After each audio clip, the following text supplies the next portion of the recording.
Committee will come to order. Today we continue our posture hearings with UCOM.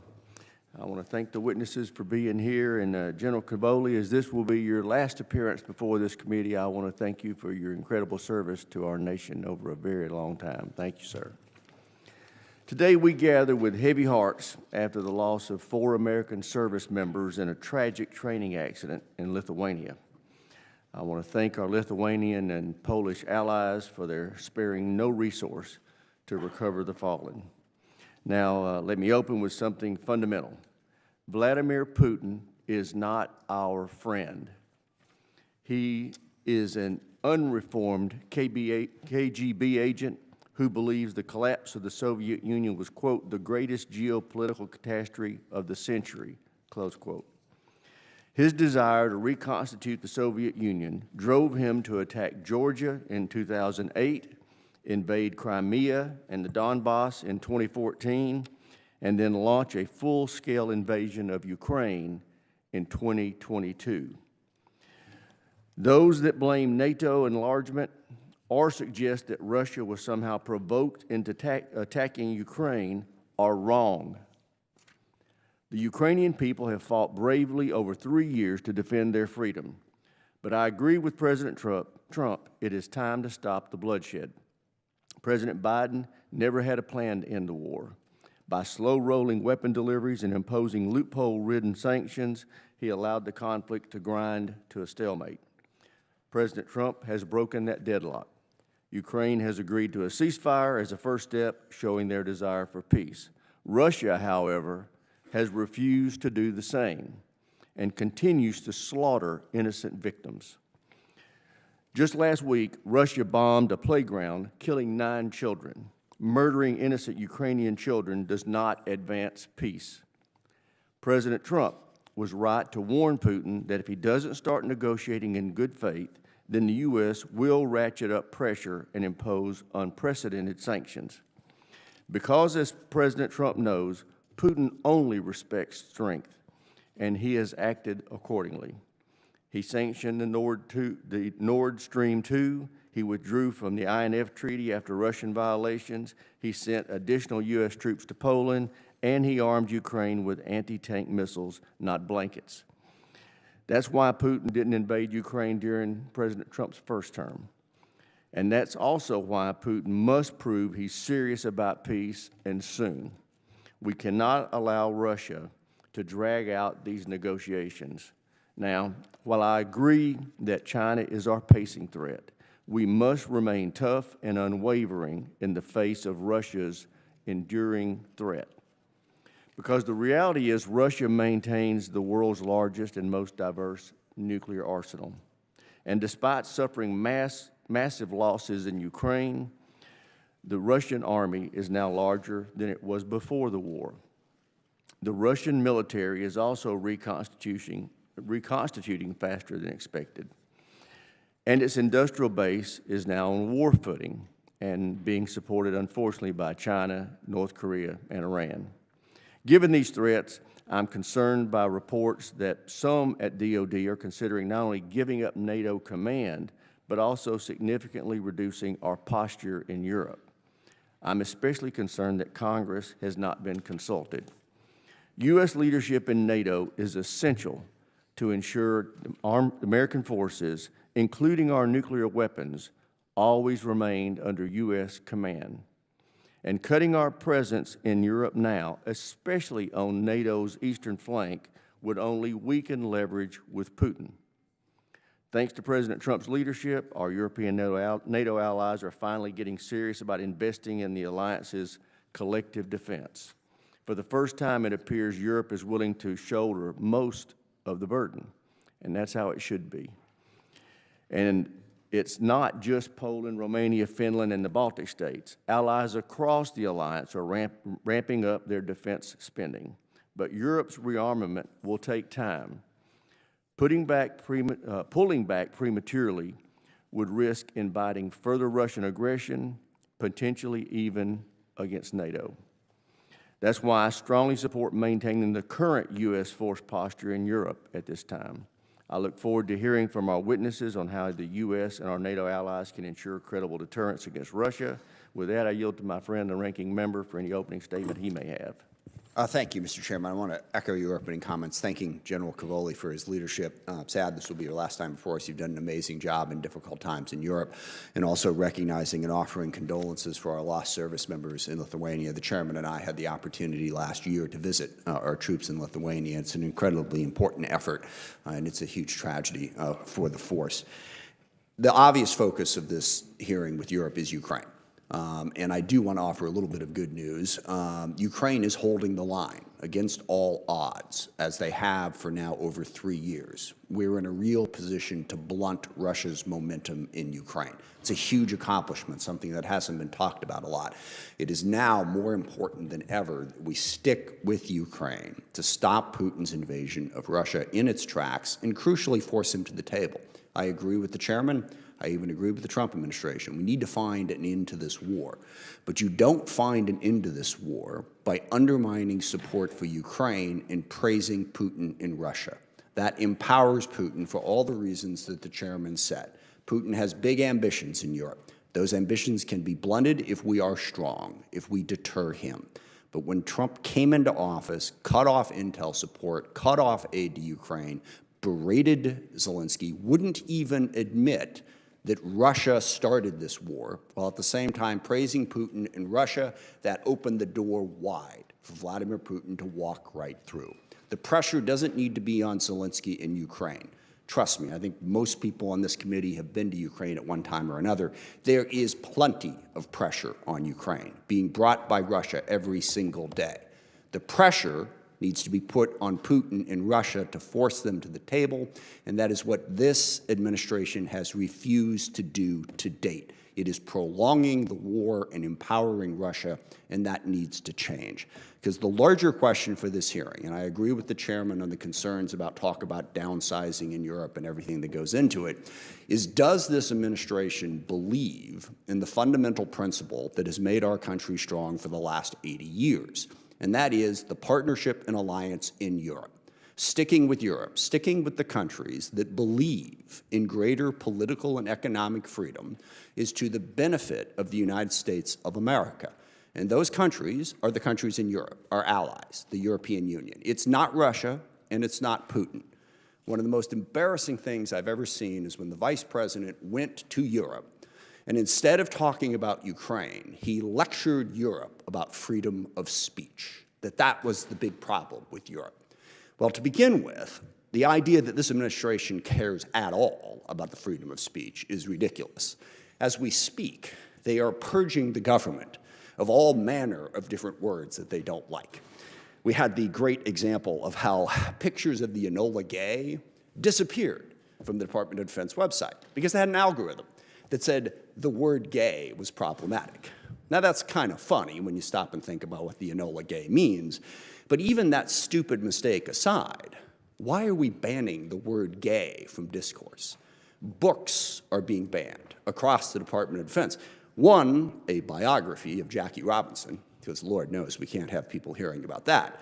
So the notion of someone from this administration lecturing anybody on free speech is offensive to anyone with an ounce of common sense, and it sure as hell should have been offensive to Europe.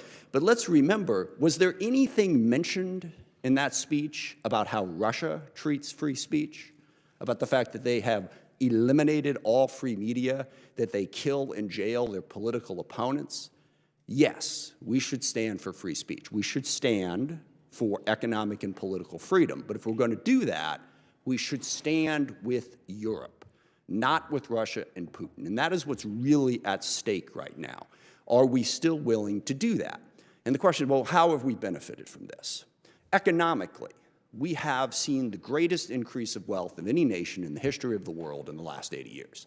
Now, I will grant you that wealth has not been distributed as fairly as it should have been, but we have benefited economically. We've also benefited militarily. Our European partners have stood with us in every conflict that we have fought since World War II. After 9/11, they stood with us. I have worked very closely with our Special Operations Command, with everyone who's been fighting against al-Qaeda and ISIS and all of those terrorist groups. Our European partners are crucial to that. Meanwhile, Russia is partnering with Iran, they're partnering with North Korea, they're partnering with China. When I hear people in the administration say, we got to pivot away from Europe because the Middle East, Asia, that's what's important. Russia is in the middle of that, and this administration does not show that they understand this in the slightest. We need to stand up for our European partners. Now, yes, there are clear things. The dollars matter. It is good that Europe is stepping up. But they stepped up on Ukraine. The U.S. is somewhere like 13th or 14th in terms of percentage of GDP that we have contributed to this from all of our partners. I personally think the main reason that they stood up was because Russia invaded Ukraine. Presidents have been pressuring them forever. That is what focused their mind, and that's good. Yes, we need to avoid getting into a war with Russia. Yes, we need peace in Ukraine. But you do not get there by belittling President Zelensky, by attacking Ukraine, by undermining support for Ukraine, and praising Vladimir Putin in Russia.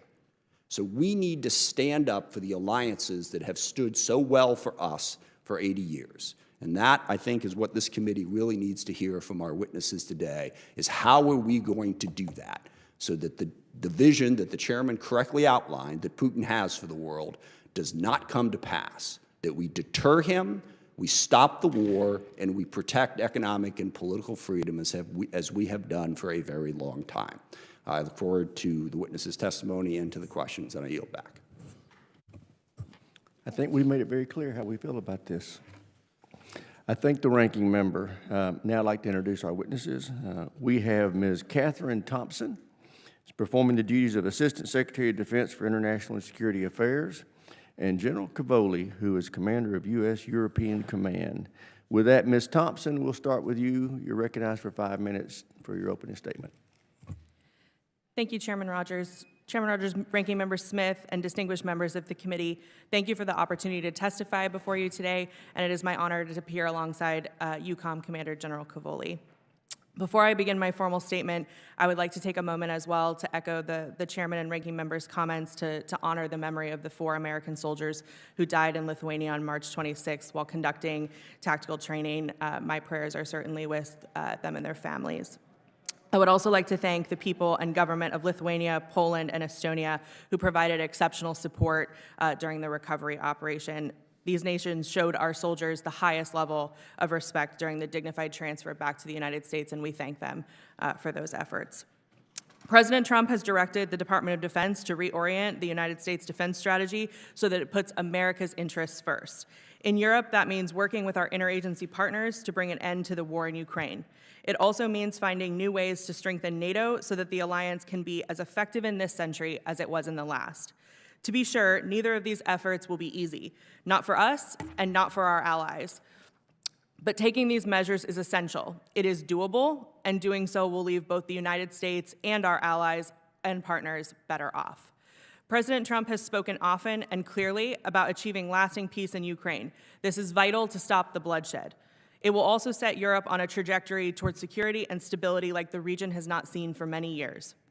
This is not only good for Ukraine, but it is also good for our NATO allies. And of course, it is most importantly good for Americans who benefit from a stable and secure Europe.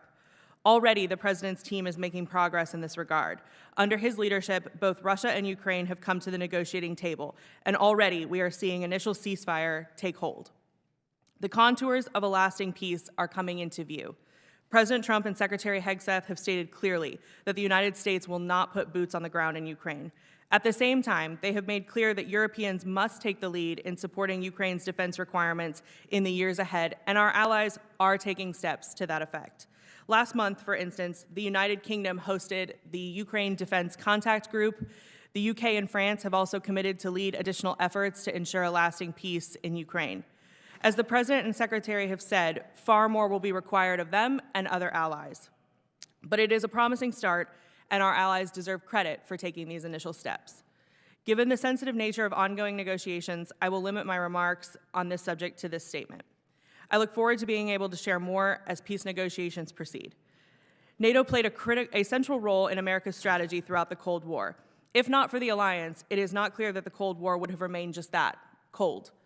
But then the Cold War ended, and as it did, our NATO allies forgot how important it was to invest in their defense.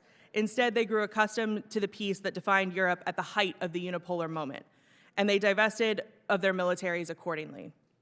But peace can never be taken for granted, and it must be maintained, and that requires all of us, allies and the United States alike, to do our part. Unfortunately, that has not been the case for too many of our NATO allies. In the East, some of our allies, as the ranking member pointed out, did not forget the necessity of investing in their defenses. Even today, allies like Poland and many of the Baltic nations already spend more on defense than the United States does as a percentage of GDP, and they are going even higher and are on track to reach President Trump's target of 5%. These are model allies, but they can only do so much on their own. Western and Central Europe are home to several of the world's largest and wealthiest economies. These allies are more than capable of raising powerful militaries. Tragically, however, they have chosen not to do so. Instead, for decades, they have shown themselves content to free ride, not just at the expense of American taxpayers, but at the expense of their fellow allies' security. President Trump has been clear this is not acceptable. As a matter of justice, Americans are tired of subsidizing Europeans' defenses and, by extension, their vast welfare states. But this is also a matter of prudence. Over the last 4 years, the international threat environment has grown far more dangerous, and we must all do our part to restore peace through strength. This is why Secretary Hegseth has reoriented DoD squarely on warfighting and lethality. And this is why he has called for a factory reset of the NATO alliance. As the Secretary said at the gathering of the NATO defense ministers in February, it is time for our NATO allies to take primary responsibility for Europe's conventional defense, relying on the United States for critical but more limited support, including, of course, our extended nuclear deterrent. That means that our NATO allies must take the lead in providing Ukraine with the security assistance it needs going forward to achieve lasting peace.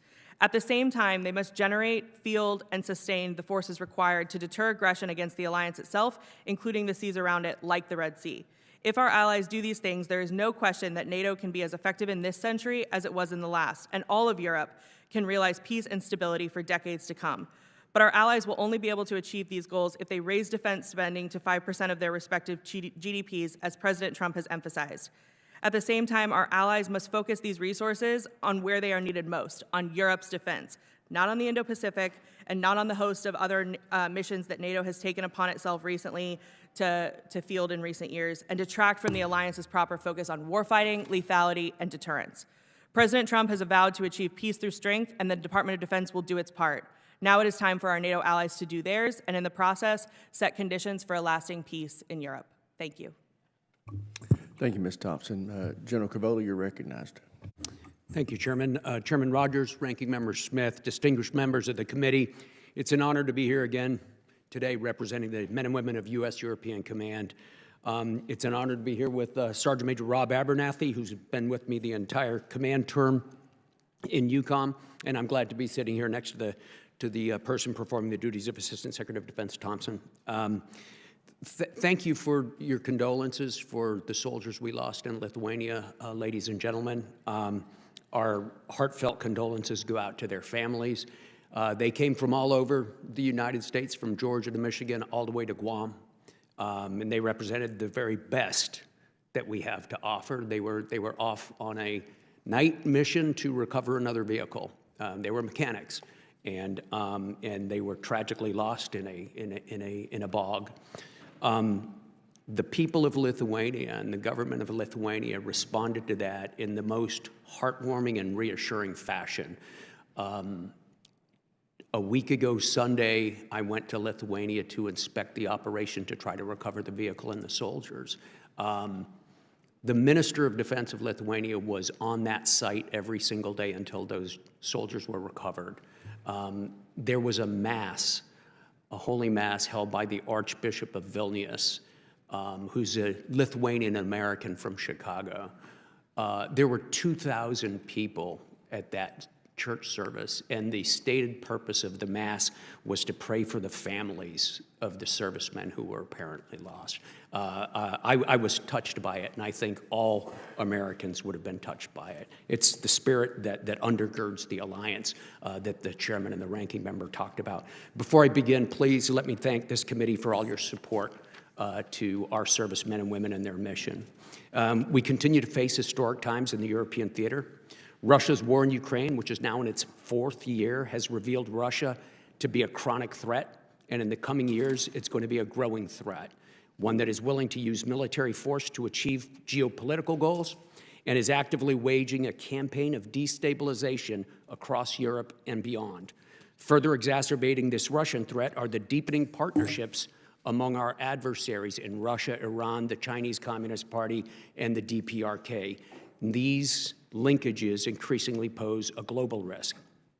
But U.S. EUCOM and the NATO alliance have risen to the challenge. NATO deterrence has held. War has not spilled into NATO territory. With support from a broad international coalition, U.S. EUCOM led the charge in helping Ukraine. We established Security Assistance Group Ukraine, which is now commanded by Lieutenant General Curtis Buzzard. And for 38 months of this war, SAGU has delivered critical munitions, arms, and equipment from the U.S. and our allies. These efforts have been indispensable in enabling the Ukrainian armed forces and have empowered them to mount a courageous defense. And now NATO has taken up this task. NATO has established in record time an organization to take over much of SAGU's mission. The threat of war also led the NATO alliance to embark upon an historic campaign to fundamentally overhaul and modernize its military capabilities. After years of underinvestment, too many years, our allies are finally optimizing the alliance for high-end warfighting. And within NATO, we now have the plans, the forces, the command and control, and we have the focus to meet that mission. And there's still much to do, but our allies are investing in defense at a rate we haven't seen since the Cold War, a 40% increase overall since February of 2022. So throughout this intense and challenging transformation of the alliance's warfighting structures, the presence of U.S. EUCOM forces has been essential to the alliance's modernization efforts. We've converged U.S. headquarters with NATO command structures, we've increased combined training and exercises, and we've been accelerating European modernization and readiness.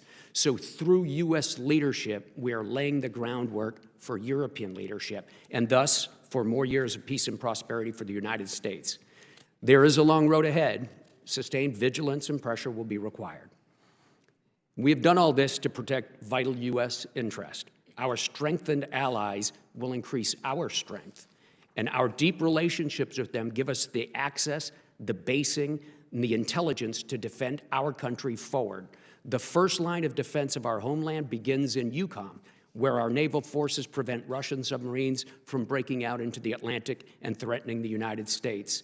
The ballistic missile defense of Israel begins in EUCOM, from ships positioned in the eastern Mediterranean.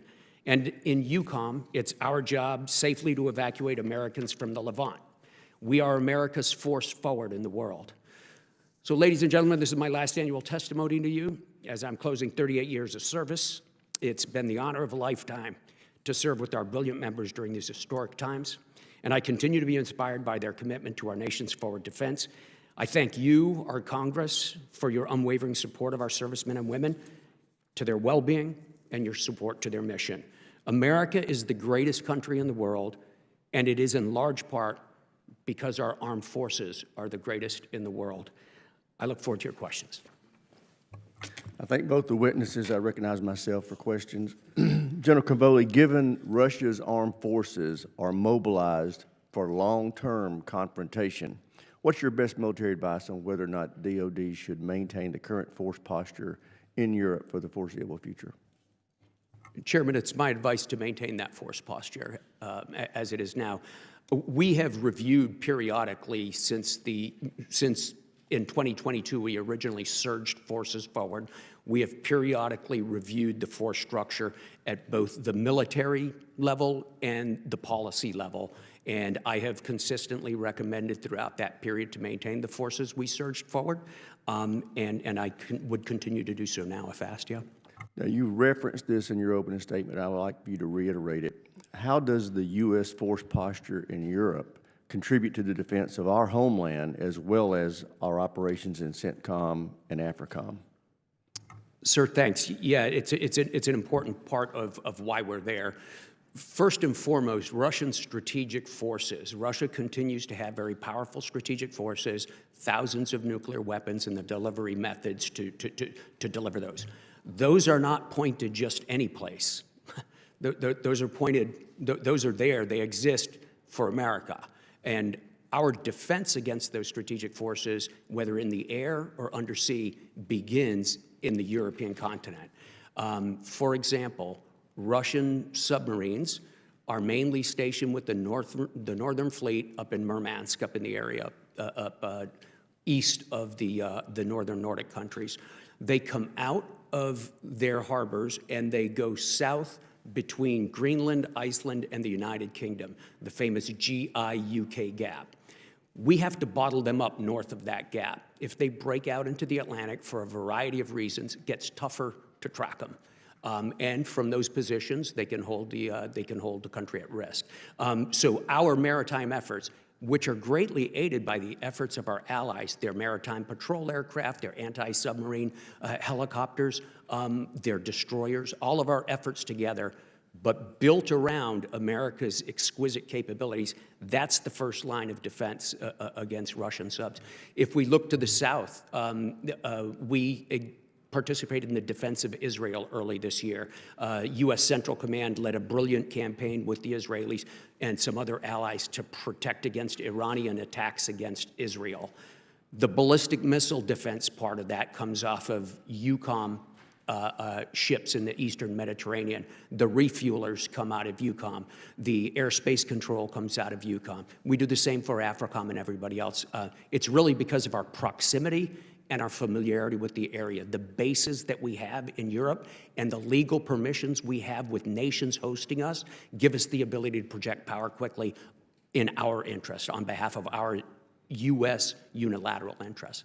Thank you, General. Ms. Thompson, given everything you've just heard, does the department support maintaining its current posture of U.S. forces in Europe for the foreseeable future? Thank you for the question, Mr. Chairman. The department right now is undergoing a global force posture review, and so we are taking into account not only the dynamics in EUCOM, but in all of our theaters, and evaluating that based on President Trump's stated interests and sizing our force and our resources appropriately to that. No decisions have been made at this time as part of that global force posture review. It is ongoing. I think that the ranking member and I have made it very clear in our previous correspondence to the department, and I think in this opening statements, you should be focused on maintaining the surge posture that we've had in Europe since the conflict was started by Russia for the foreseeable future. General Cavoli, you noted in your written statement and in that the inadequate U.S. defense production capacity and problems within foreign military sales systems are making it hard for Europe to buy U.S. weapons. What challenges does this pose to your command responsibilities in EUCOM? Thank you, Chairman. In my oral statement, in my opening statement, I talked about an historic transformation of Allied command operations, the operational force in NATO. So we've designed these plans to defend NATO territory, and from that, we derive a force structure requirement, a description of what exactly force is and how many of them we need. So this is sort of the spending list, the shopping list for defense spending in Europe now. Increasingly, nations are putting money up against that shopping list. 23 nations are spending above 2% right now.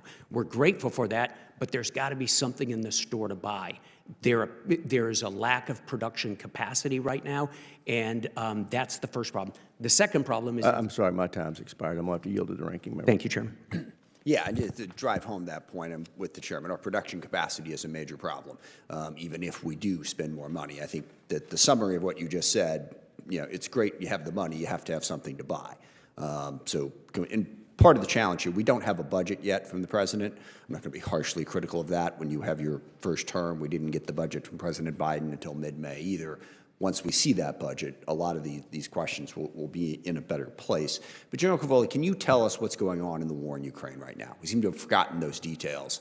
It is still ongoing. Russia is still attacking. But how is Ukraine doing in terms of holding off those attacks in the east primarily? Sure, Congressman. Starting on the ground, if I could take just a moment and sketch down an imaginary map.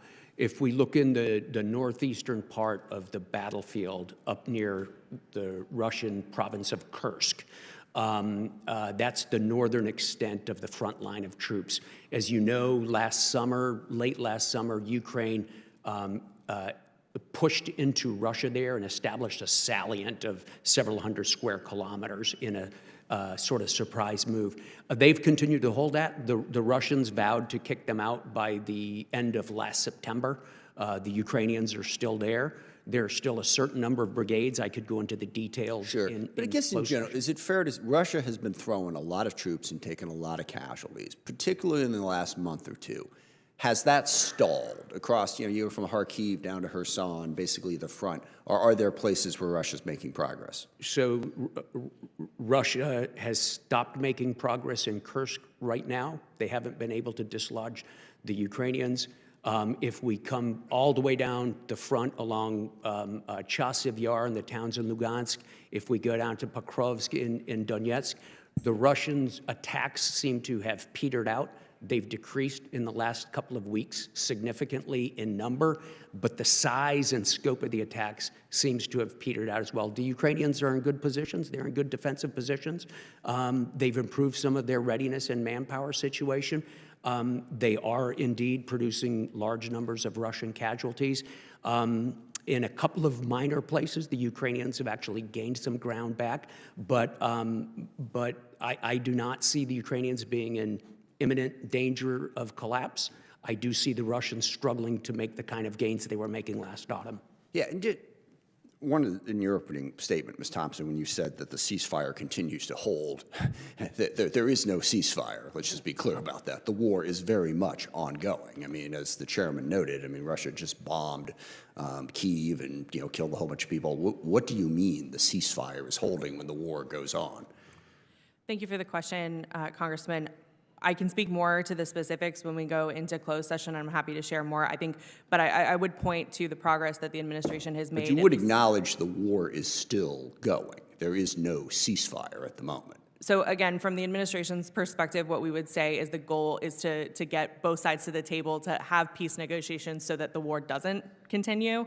That's priority number one, and I would point to the progress we've made on the energy infrastructure ceasefire, and again, happy to provide more color in closed session, but I would point to that as the starting point, and conversations. As a general rule, to create the notion that there's some kind of ceasefire over there is wildly inaccurate and misleading. And one other question on the budget. You mentioned that we want Europe to get to 5% of GDP. The U.S., as I understand it, is right around 3% of GDP, and the budget hasn't come out yet. Is it the president's intention to try to get us to 5% of GDP? And just top of the head math, that would mean a defense budget of somewhere around 1.5, 1.6 trillion. Does the administration intend to get to a 5% GDP number in the U.S.? And if not, how does that square with demanding that Europe do that? Thank you for the question, and I think I would point you to President Trump's framing of the 5% comment first and foremost, which is that his view is that our European and Canadian allies should be at 5%, and the expectation is not necessarily for a stronger U.S. commitment. The U.S. has already committed, over $350 billion in effort to the war effort in Ukraine. We've been the top spender in NATO for the better part of at least a decade, and so the goal from President Trump's perspective for the 5% target is to ensure that our European and Canadian allies make up the deficit that has essentially existed for the better part of a decade. So no, we don't intend to try to get to 5% in the U.S. On specifics for the budget, I would point you to the comptroller, and budget decisions are not finalized, so I wouldn't want to speak to that and get ahead of the decision space there. I'm out of time. I yield back. Thank you. I would point out that we are in NATO, and everybody in NATO should get to 5%, just like President Trump said, including the United States. Gentleman from South Carolina is recognized. Thank you both for being here, and amen, Mr. Chairman. And I'm just so grateful to have both of you serving. It's so reassuring to the American people. And as a veteran myself, and as the father of 4 sons who've served overseas in the military, I want to offer condolences to your team on the loss of the 4 American service members who recently passed away with our allies in Lithuania. Staff Sergeant Troy Knutson-Collins, Staff Sergeant Jose Dunez, Staff Sergeant Edvin Franco, and Private First Class Dante Titano. I especially identify, I spent many, many summers National Guard training at Fort Stewart, and I know the quality and the competence of the people serving there. Reading about how our European allies came together to help the recovery efforts is a strong demonstration of the efforts to stand side by side in times of need. And I'm grateful that our NATO allies are really coming forward. And I particularly appreciate, Madam Secretary, the President's efforts to encourage our allies to reach the 2%, and they are. And but with his encouragement, and so it's so encouraging as we try to achieve peace through strength. And indeed, to me, it's so important because we're in a conflict we have not chosen, and that is dictators with rule of gun invading democracies with rule of law. It began February 24, 2022, war criminal Putin invading Ukraine. Then on October 7, puppets of Iran invaded Israel. It's such a clear connection of the dots, and both of them being backed up by the Chinese Communist Party. And then keeping that in mind with European Command, what we see, I believe, is war criminal Putin is making every effort to resurrect the failed Soviet Union. He really never left with Russian troops in Transnistria, Moldova. They were supposed to leave, but they did not, and so they occupy part of Moldova. Additionally, we know they rigged the elections in Belarus. Then there was the invasion of Georgia and the annexation of South Ossetia and Abkhazia, and then you had the invasion of Ukraine with tens of thousands of people killed in 2014 and 2022, and then you had the rigging of the national elections October 26th in Georgia, where the effort was made to replace the very courageous President Salome Zvrashvili. And over again we can see, and then we see even more recently the efforts to rigged the elections of Romania, but fortunately they were not successful. General Cavoli, you mentioned in your presentation that war criminal Putin is on pace to replace all of the combat material that was damaged or lost throughout its invasion of Ukraine. What are the implications that this new supply of munitions and combat vehicles is helping Russia modernize its military? That's exactly what it's doing, sir. It's helping to modernize their military. They have very extensive modernization plans and expansion plans. The Russians, about a year and a half ago, announced an intention to grow their armed forces to 1.5 million, up from 900,000, a significant increase, to establish new commands, especially in the ground forces in northeastern part of Europe, that is on the border of NATO with Finland and the Baltics. They're on the path to doing that. They're not going very quickly because they're devoting so much to the effort in Ukraine. We'll see how much effort they'll be able to put into it after the war. It depends largely how the war ends. But that modernization program is intended to go right back and challenge NATO on the borders of NATO. And indeed, for the United States, how important is it for us to produce conventional combat vehicles for future combat? Oh, I believe combat vehicles and tanks maintain an important place on the battlefield, and our ability to produce them is going to have a lot to do with our ability to have a strong Army component to our joint force. And General, I'm very encouraged that actually the Ukrainians have done so well in reducing the capabilities of war criminal Putin. When the dictator Bashar al-Assad of Syria was asking for assistance in November, it wasn't given, and he had to flee to Moscow. And so the people of Ukraine should be given credit that now there's a potential liberation for the people of Syria, and we already know the unintended consequence of what war criminal Putin did of having Finland and Sweden join NATO. So over and over again, it's so encouraging. A key point, too, is NATO countries and the EU provide more aid and have provided more aid than the United States. But thank goodness for President Trump that he's there to provide peace through strength. Thank you. I thank the gentleman from South Carolina. I will now recognize the gentleman from Connecticut, Mr. Courtney. Thank you, Mr. Whitman, and thank you, General Cavoli, particularly for your heartfelt comments regarding the fallen, and also, again, the really sincere efforts by our allies to assist in every way possible. To me, in some ways, that speaks more loudly about the value of an alliance that's been around for so long and is founded on shared values and interests.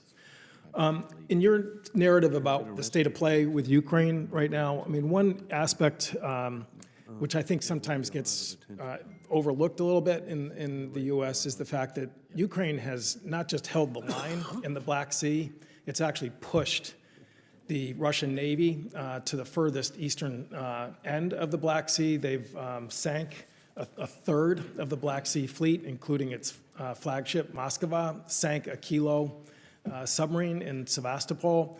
And again, in terms of the state of play right now, we saw sea-launched missile attacks over the weekend by Russia, which actually has not happened much since Ukraine, without a navy, has been able to push back the Russian fleet. Can you comment again in terms of just how extraordinary that achievement is without a navy, and also how whether or not the safe passage of grain shipments are now going to be at risk because Russia now seems to be sort of taking advantage of the lull?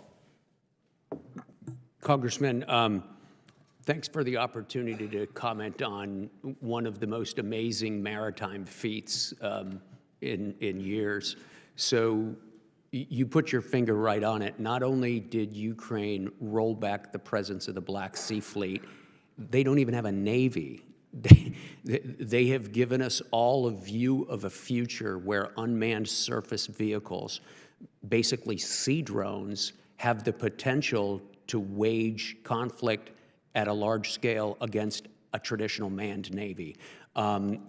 Really remarkable. They have had some help from us, from our European allies, but I should stress that a great deal of their expertise is indigenous. It's grown with their own engineers, their own lessons learned. It's remarkable. They did clear out a passage lane for safe passage of grain ships from Odessa down to the Turkish Straits, and that has been what has been securing the free passage of grain, the Black Sea grain initiatives, long defunct. So that's very encouraging. Russia did launch some surface-launched cruise missiles the other day. They have been doing that. They have the capability to do that all the way from the Caspian, if you want to know the truth. So it's not unusual for them to do that. They don't have a very good ability to hit moving targets with those missiles, though.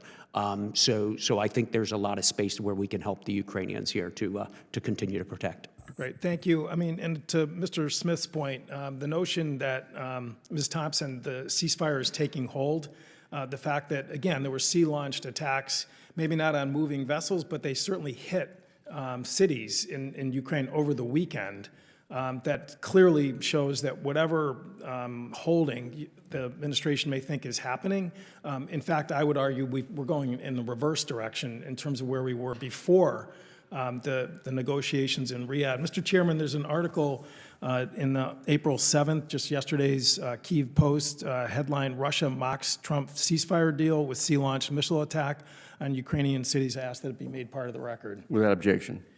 Thank you. So, General Cavoli, you talked about the value of the alliance in terms of tracking on Russian submarine. Again, I represent Groton, Connecticut, which we have 15 attack subs that are sort of part of that team sport that our NATO allies do to protect the homeland. And General Guillotte talked about that last week. Again, quickly before I'm done, could you maybe just again describe how the NATO anti-submarine warfare effort, which is a team sport, really is so important? Yes, absolutely. I'll do it in generalities, Congressman, because so much of undersea warfare is held pretty closely by nations, to include ours, of course. Sub-hunting consists basically of submarine looking for submarine, maritime patrol aircraft using various means to look for submarines, and helicopters looking for submarines, and then surface vessels, usually destroyers or frigates, using their assets to look. And we combine all four of those dimensions to surge in specific areas that that our intelligence helps us to figure out. We don't have the world's monopoly on all that equipment. And it's very exquisite equipment. We don't have as much of it as we wished we have. Our allies do. our Norwegian allies, our UK allies, the land space in Iceland where we based maritime patrol aircraft out of Keflavik, the refueling ships to keep our destroyers at sea, Danish frigates, all of this comes together and gets orchestrated. Gentleman's time's expired. Chair now recognizes the gentleman from Ohio, Mr. Turner. Thank you, Mr. Chairman. Mr. Chairman, thank you for your great opening statement and your great articulation of the importance of our support for Ukraine, the importance of our support for NATO, the importance of NATO's integration into our own national security. I appreciate also the ranking member's statements. I appreciate the chairman's statement with Chairman Wicker concerning the importance of the Supreme Allied Commander's position. General Cavoli, thank you for your great service as Supreme Allied Commander and the work that you have done. General Cavoli, we have nuclear weapons in Europe, do we not? Yes, we do. The number and the modification of them is classified, but their existence is not. It is important that the United States has those nuclear weapons there, correct? Yes, they fall under my command and control for that purpose, sir, as the commander of EUCOM. And so it is important that the United States have the position of Supreme Allied Commander because we have nuclear weapons in Europe. Sir, if those nuclear weapons were going to be offered to the alliance for nuclear deterrence or for nuclear operations, that would come under the command of the Supreme Allied Commander. The way we're currently set up, I, as the commander of EUCOM, own the weapons, and I hand them to myself as the Supreme Allied Commander. That's possible because I am the same person and I am American. So I really appreciate that you just did that straight line for everyone, because the idiocy of the fact that there was any discussion about the aspects of relinquishing the demand or even the rumor of relinquishing the demand is just beyond me, because you both indicated that we have nuclear weapons in Europe, that it's important we have nuclear weapons in Europe, and that it's important that you have the command because you are an American and they are under your command. So beyond all the other aspects of its importance, which is important, all of which are incredibly important to our national security, that alone ought to just end all of the debate. So thank you for making that with such unbelievable clarity. There have been individuals who have unbelievably also stated that they don't understand why we have bases in Germany to defend Germany. In your opening, you were describing that you don't go to work every day to defend Europe, that you're part of the overall arching aspects of the extended reach of the United States national and international security apparatus. Would you please give us some description, again, of the fact that the work that you do, that you're EUCOM, but you don't sit around every day and wait to see whether or not there's someone who's trying to invade Germany, that our bases in Germany actually, where there are Americans, are working every day on international security operations for the United States and on our international security issues around the world. Congressman, as the commander of U.S. European Command, I have U.S. missions. I take all of my instructions and my direction from the United States, from the Secretary of Defense, and I am there exclusively to pursue U.S. interest and to defend U.S. interest. Inasmuch as I'm located in Europe with that force, it's almost always in conjunction with allies, but I am doing it from a U.S. perspective for U.S. interest. But you were describing Israel. You do things in the Middle East. You do things all around the world. You're not just sitting there defending Europe. No, sir. If you look at the Mediterranean Sea, three very important U.S. combatant commands come together there. There's U.S. AFRICOM, Mike Langley. There's U.S. CENTCOM with Eric Kurilla, and there's EUCOM. And the intersection of the boundaries of those three organizations demands that we work together. In the event, EUCOM has the most bases and the most developed infrastructure to be able to support the other two. So obviously I spend more time supporting General Langley in Africa than he spends, supporting me in Europe. This is as a result of the infrastructure, the bases, the forces we have located there, and very importantly, the government-to-government agreements we have that permit us to use non-U.S. territory to stage our operations. Mr. Chairman, thank you. That was very important, General. I appreciate that. Thank the gentleman. Chair, and I recognize the gentleman from California, Mr. Garamendi. Thank you, Mr. Chairman, and thank you for your clarity of your statement, as well as for the ranking member, Mr. Smith. General Cavoli, thank you for your service.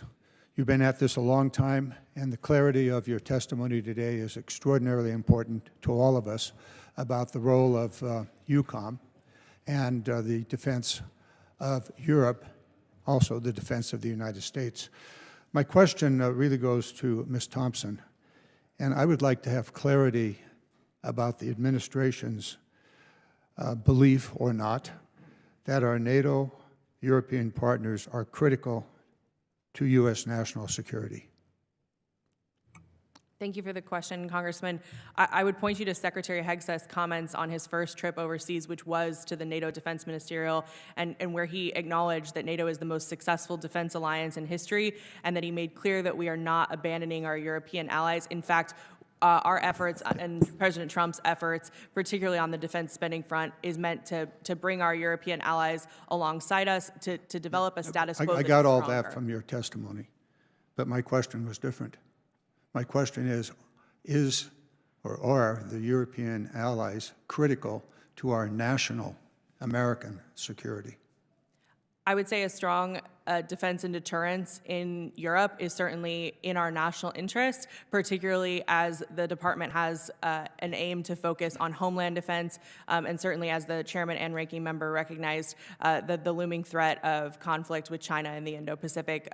Having partners in Europe that, as allies and partners, are strong on defense and deterrence and are capable only helps further those interests for us. The lack of clarity in your answer is noted. However, it's also clear that the statements from the administration, including the Secretary and the Vice President, would indicate that the administration does not value our NATO allies, calling them pathetic and other demeaning words, and also missing the monthly NATO meeting, would indicate that perhaps the administration's view does not coincide with your roundabout statement. So the question is, does the U.S. still value the partners that we have in Europe? Thank you for the question, Congressman. And again, I would say, as the Secretary and the President have emphasized, we do value our partners in Europe to the extent that they're willing to step up and be strong allies and partners with us, and that means pulling their weight. And that's the tough message and the honest message that this administration has been delivering, and we believe it's important to be honest with our allies, and that only builds a stronger relationship for us and for our European allies and partners. Maybe that's not correct. Maybe it actually weakens our partnership when you demean, when you discourage, and when you place them in a lower value. Moving beyond that, I just note the self-inflicted wounds that the administration has put in place in Europe and the extraordinary additional burden that places on our military leadership, trying to hold it together. I want to also thank Mr. Turner for the clarity that he brought with regard to the command of NATO. General Cavoli, there are many facilities in Europe, some of them on the eastern side in Poland. Are there any plans to change the footprint of the U.S. military on the eastern front? Congressman, we move forces around frequently in Europe. Our air forces are hopping all around. Our maritime forces, even our ground forces move from place to place. But the principal locations where we have forces right now, that's where they are, and that's where I'm planning to keep them. Very generous, some of the countries on the eastern flank, Poland, $3.2 billion in infrastructure to provide housing for our servicemen who are rotating through there. Lithuania has built a city for an armored battalion. I think that got at your question, sir. If not, please let me know. I will in the classified. Thank you. Yield Okay, back. thank you. Great. Gentleman's time's expired. Chair now recognizes the gentleman from Tennessee, Mr. Desjardins. Thank you, Chairman. I'd like to get through a couple questions with General Cavoli, I'm sorry. General, last month the Defense Innovation Unit announced that EUCOM and INDOPACOM would be the first to receive new generative artificial intelligence capabilities under the Thunder Forge Initiative for operational planning and decision support. From the command level perspective, how do you envision this technology enhancing EUCOM's capabilities? Oh, it's going to be fantastic if it works out the way it's supposed to, Congressman. It's an ability to use artificial intelligence to do complex models and then to run scenarios in it. So effectively, to do the sort of wargaming that used to involve a bunch of majors hunkered over a map in the middle of the night, arguing back and forth, we'll be able to automate that and do thousands and thousands of iterations. It'll really help clarify some of our planning. Okay. What kind of guardrails are you putting in place to ensure that it augments rather than replaces human judgment, especially in high stakes or escalatory scenarios? Well, I expect my subordinate officers to come to me with the decisions and the recommendations, not the computer. It's going to be an integral part of our staff process of the way we do them now. It could conceivably help to replace some manpower, but in the beginning, it's designed to enable manpower. Okay, and General Cavoli, I appreciate you raising the alarm about the roughly dozen European ports near or co-located with logistic hubs that have significant Chinese investments. I think this is a critical issue that doesn't get the attention it deserves in Washington. What's your assessment of the risk this poses in a crisis? And when you bring these concerns directly to our allies, are they receptive to your concerns? The concerns are obvious, sir. We could lose access at a critical time to a port. In our exercise program, we're very careful and very deliberate to exercise a wide variety of different port facilities so that we understand the way they work and their ownership and everything, and so that we exercise our rights to use them. When we talk to our allies about them, they almost always immediately respond if we have concerns about the ownership. In some cases that we could talk about in closed session, allied governments have intervened and stopped a tender because it was going to put a critical piece of infrastructure potentially into the wrong hands. Mm-hmm. And you also pointed to CCP-linked 5G infrastructure across parts of Europe as an area of concern. Beyond diplomacy, what tools do we have, either bilaterally or through NATO, to mitigate the surveillance and influence risks this poses? Beyond diplomacy, sir, I think I'd do best to answer that in closed session. Yes, sir. I yield back.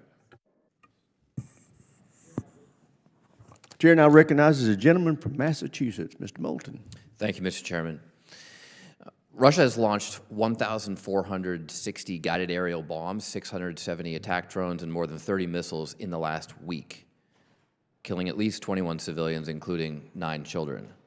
Ms. Thompson, do you think that that means we've seen an initial ceasefire take hold, to quote you? Thank you for the question, Congressman. I would point out that this is an ongoing peace negotiation process. We are at the beginning stages of it. I'm asking if you think that that qualifies as a ceasefire taking hold. Again, I'm happy to provide additional color on what yes we've or no? achieved. Does that mean a ceasefire has taken hold? I am happy to provide more clarity on this situation. You're unwilling to answer the question. You should answer questions when you come here, Ms. Thompson. Ms. Thompson, you said that the Pentagon is undergoing a worldwide force posture review based on President Trump's stated interests. We know a lot of things happen in this administration based on the whims of the president, which tend to change day to day. do you think a force posture review should be based on the president's stated interests or on sound military advice? So first and foremost, our global posture review is informed by the president's national security priorities, and then subsequently on our interim national defense strategy guidance, and then ultimately what will be this administration's national Okay, so defense just to be strategy. clear, the national defense strategy is secondary to what the president wants. Again, I would say that the Thank you. president. Ms. Thompson, you said that President Trump will restore peace through strength. And, quote, we must all do our part to restore peace through strength. Does it show strength to blame Zelensky for starting this war? I think the goal from President Trump is to bring both sides to the table, both Russia and Ukraine. Does it show strength to describe Russian President Vladimir Putin, a war criminal, as a genius, as savvy for his invasion of Ukraine? Congressman, given the sensitive nature of negotiations, again, I don't want to provide any additional color. I'm just asking if you think it shows strength to praise Putin over our own intelligence agencies, to say that we trust Putin more than the CIA. Does that show strength? Congressman, I would point to our overarching goal, and certainly President Trump's I'm just stated asking if it overarching shows goal. strength. I get the overarching goals. You can point to whatever you want. I'm asking you to answer the question. Does it show strength to call Zelensky an incompetent dictator while praising Putin as a, quote, strong leader? I think what shows strength is President Trump's ability to get both sides to the table, which is a facet that he's already achieved and what this administration continues to That's prioritize. nice that you think that shows strength, but what I'm asking is, does it show strength to say Zelensky started the war, that he's an incompetent dictator, and that Putin is a strong leader? Do you think that that statement shows strength, yes or no, Ms. Thompson? Congressman, for further questions on specifics on what President Trump has or hasn't said and the implications of that, I would point you to the White House. I represent the Department of Defense and how Oh, you we're represent the proceeding. Department of Defense. Great. So do you think it shows strength to disclose top secret targeting information to our enemies hours before pilots are going to fly over enemy targets on a platform known to be targeted by our biggest adversaries? Do you think that shows strength? Congressman, again, those are discussions that I'm not privy to, and so No, I you can don't only need to be speak- privy to the discussions. I'm just asking you if you think it shows strength to disclose top secret information. I think what shows strength on the topic that we're here to discuss, which is force posture in Europe. I'm not asking about that. I'm asking about whether we should disclose top secret information. You represent the Department of Defense. Are you going to hold the troops under the command of DOD accountable to keeping classified information safe? Or do you think it shows strength to tell our troops that it's okay to disclose top secret information? That they will not be held accountable if that happens? Congressman, I can only speak for myself, and I personally practice all of the information security protocols of the department, and it is the expectation of the department in this position to do so, and I certainly do. And do you hold yourself accountable for that? Personally hold myself accountable for compliance with information security? Absolutely. Well, that's a far cry from what we're seeing from the Secretary of Defense, who said that accountability is back, but has refused to hold himself accountable. General Cavoli, how many Lithuanians showed up for the Mass to celebrate the lives of our service members? Congressman, I couldn't give you an exact number. I don't know what the police counted, but it's the National Cathedral. It's in this main square. In Several Denver. hundred? Close to 1,000? What is it? Certainly over 1,000. Well, we only have one president who spent $26 million on taxpayer-funded golf vacations in the first 69 days since his inauguration, and yet he couldn't leave a Saudi golf tournament to show up for the dignified transfer of those soldiers' remains. Mr. Chairman, I yield back. Gentleman yields back. Chair now recognizes the gentleman from Nebraska, Mr. Bacon. Thank you both for being here.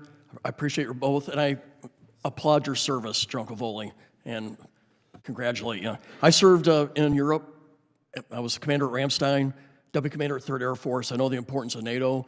It's been the bedrock or the foundation of our security for 7 decades. And I know the threat that Russia poses. I've studied it my whole career. So my first question for Ms. Thompson, I have significant concerns about our approach to relations with Russia. I do not like how we are treating Russia with kid gloves like they're our friend. And often we use very harsh words towards our allies in Europe and Ukraine in particular. Does this administration see Russia as a potential partner in things such as resolving tensions in the Middle East? I'm just trying to get to motives.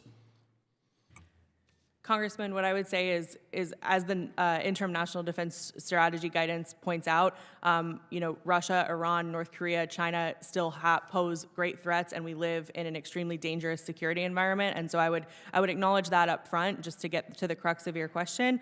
What I would say is the goal for President Trump in peace negotiations is obviously to bring both sides to the table, and to do that, we have to make sure that both scales are balanced to get both parties in a room and talking. And so, what I would say from what you're seeing from the administration is that at the end of the day, the goal is to get both sides to the table and keep both sides at the table so that we can get to the overall objective that I think we all share, which is an enduring peace in Ukraine. Does this administration believe that improved bilateral, including economic relations between the U.S. and Russia, is worth pursuing once peace in Ukraine has been achieved? Sir, unfortunately, I can't speak to those dynamics. I would direct you to the State Department for any sort of follow-on diplomatic elements that would come after this. The Department of Defense is squarely focused on supporting President Trump's efforts to reach an enduring peace. I just wish we had clear moral clarity when it comes to Russia and Ukraine. Who's the good guy? Who's the bad guy? Who's the invader? Who's the victim? And who's committing the war crimes? And I applaud the efforts for peace, but we can't whitewash Russia's behavior to get them to the table. I think we all see what they're doing, and we should be very clear about it. My next question is General Cavoli. I'm deeply concerned about the security situation in Eastern Europe with the ongoing invasion of Ukraine by war criminal Putin. I believe that if he is not stopped in Ukraine, he will continue to turn his attention towards other former Soviet states like Moldova, or going next to the Baltic nations, Latvia, Estonia, and Lithuania. Will the U.S. maintain its presence in these countries to ensure that Russia is deterred from further aggression? Sir, clearly that will be a policy decision that will be made as time goes on. We're in a good position right now. Is it correct that the department's considering pulling out 2 rotational brigades out of Europe? Sir, as I said earlier, there's a constant review of this all the time. Usually the dynamic is services are asking to recover some forces. They have readiness concerns, modernization concerns. So those discussions continue right now. I think it'd be a grave mistake to pull forces out of Europe right now. I mean, this is the time to deter Russia, and I think withdrawing forces is a sign of weakness, and it lowers our deterrence. One more follow-up question with you, Joe Cavoli. While I agree with the administration that focusing on China as our top threat is essential, I worry that we must not take our eye off of Russia and Europe. I believe adamantly that Putin will take any sign of U.S. weakness in Europe as a chance to continue his campaign of aggression in the former Soviet territories. What is the overall U.S. military posture in Europe going forward?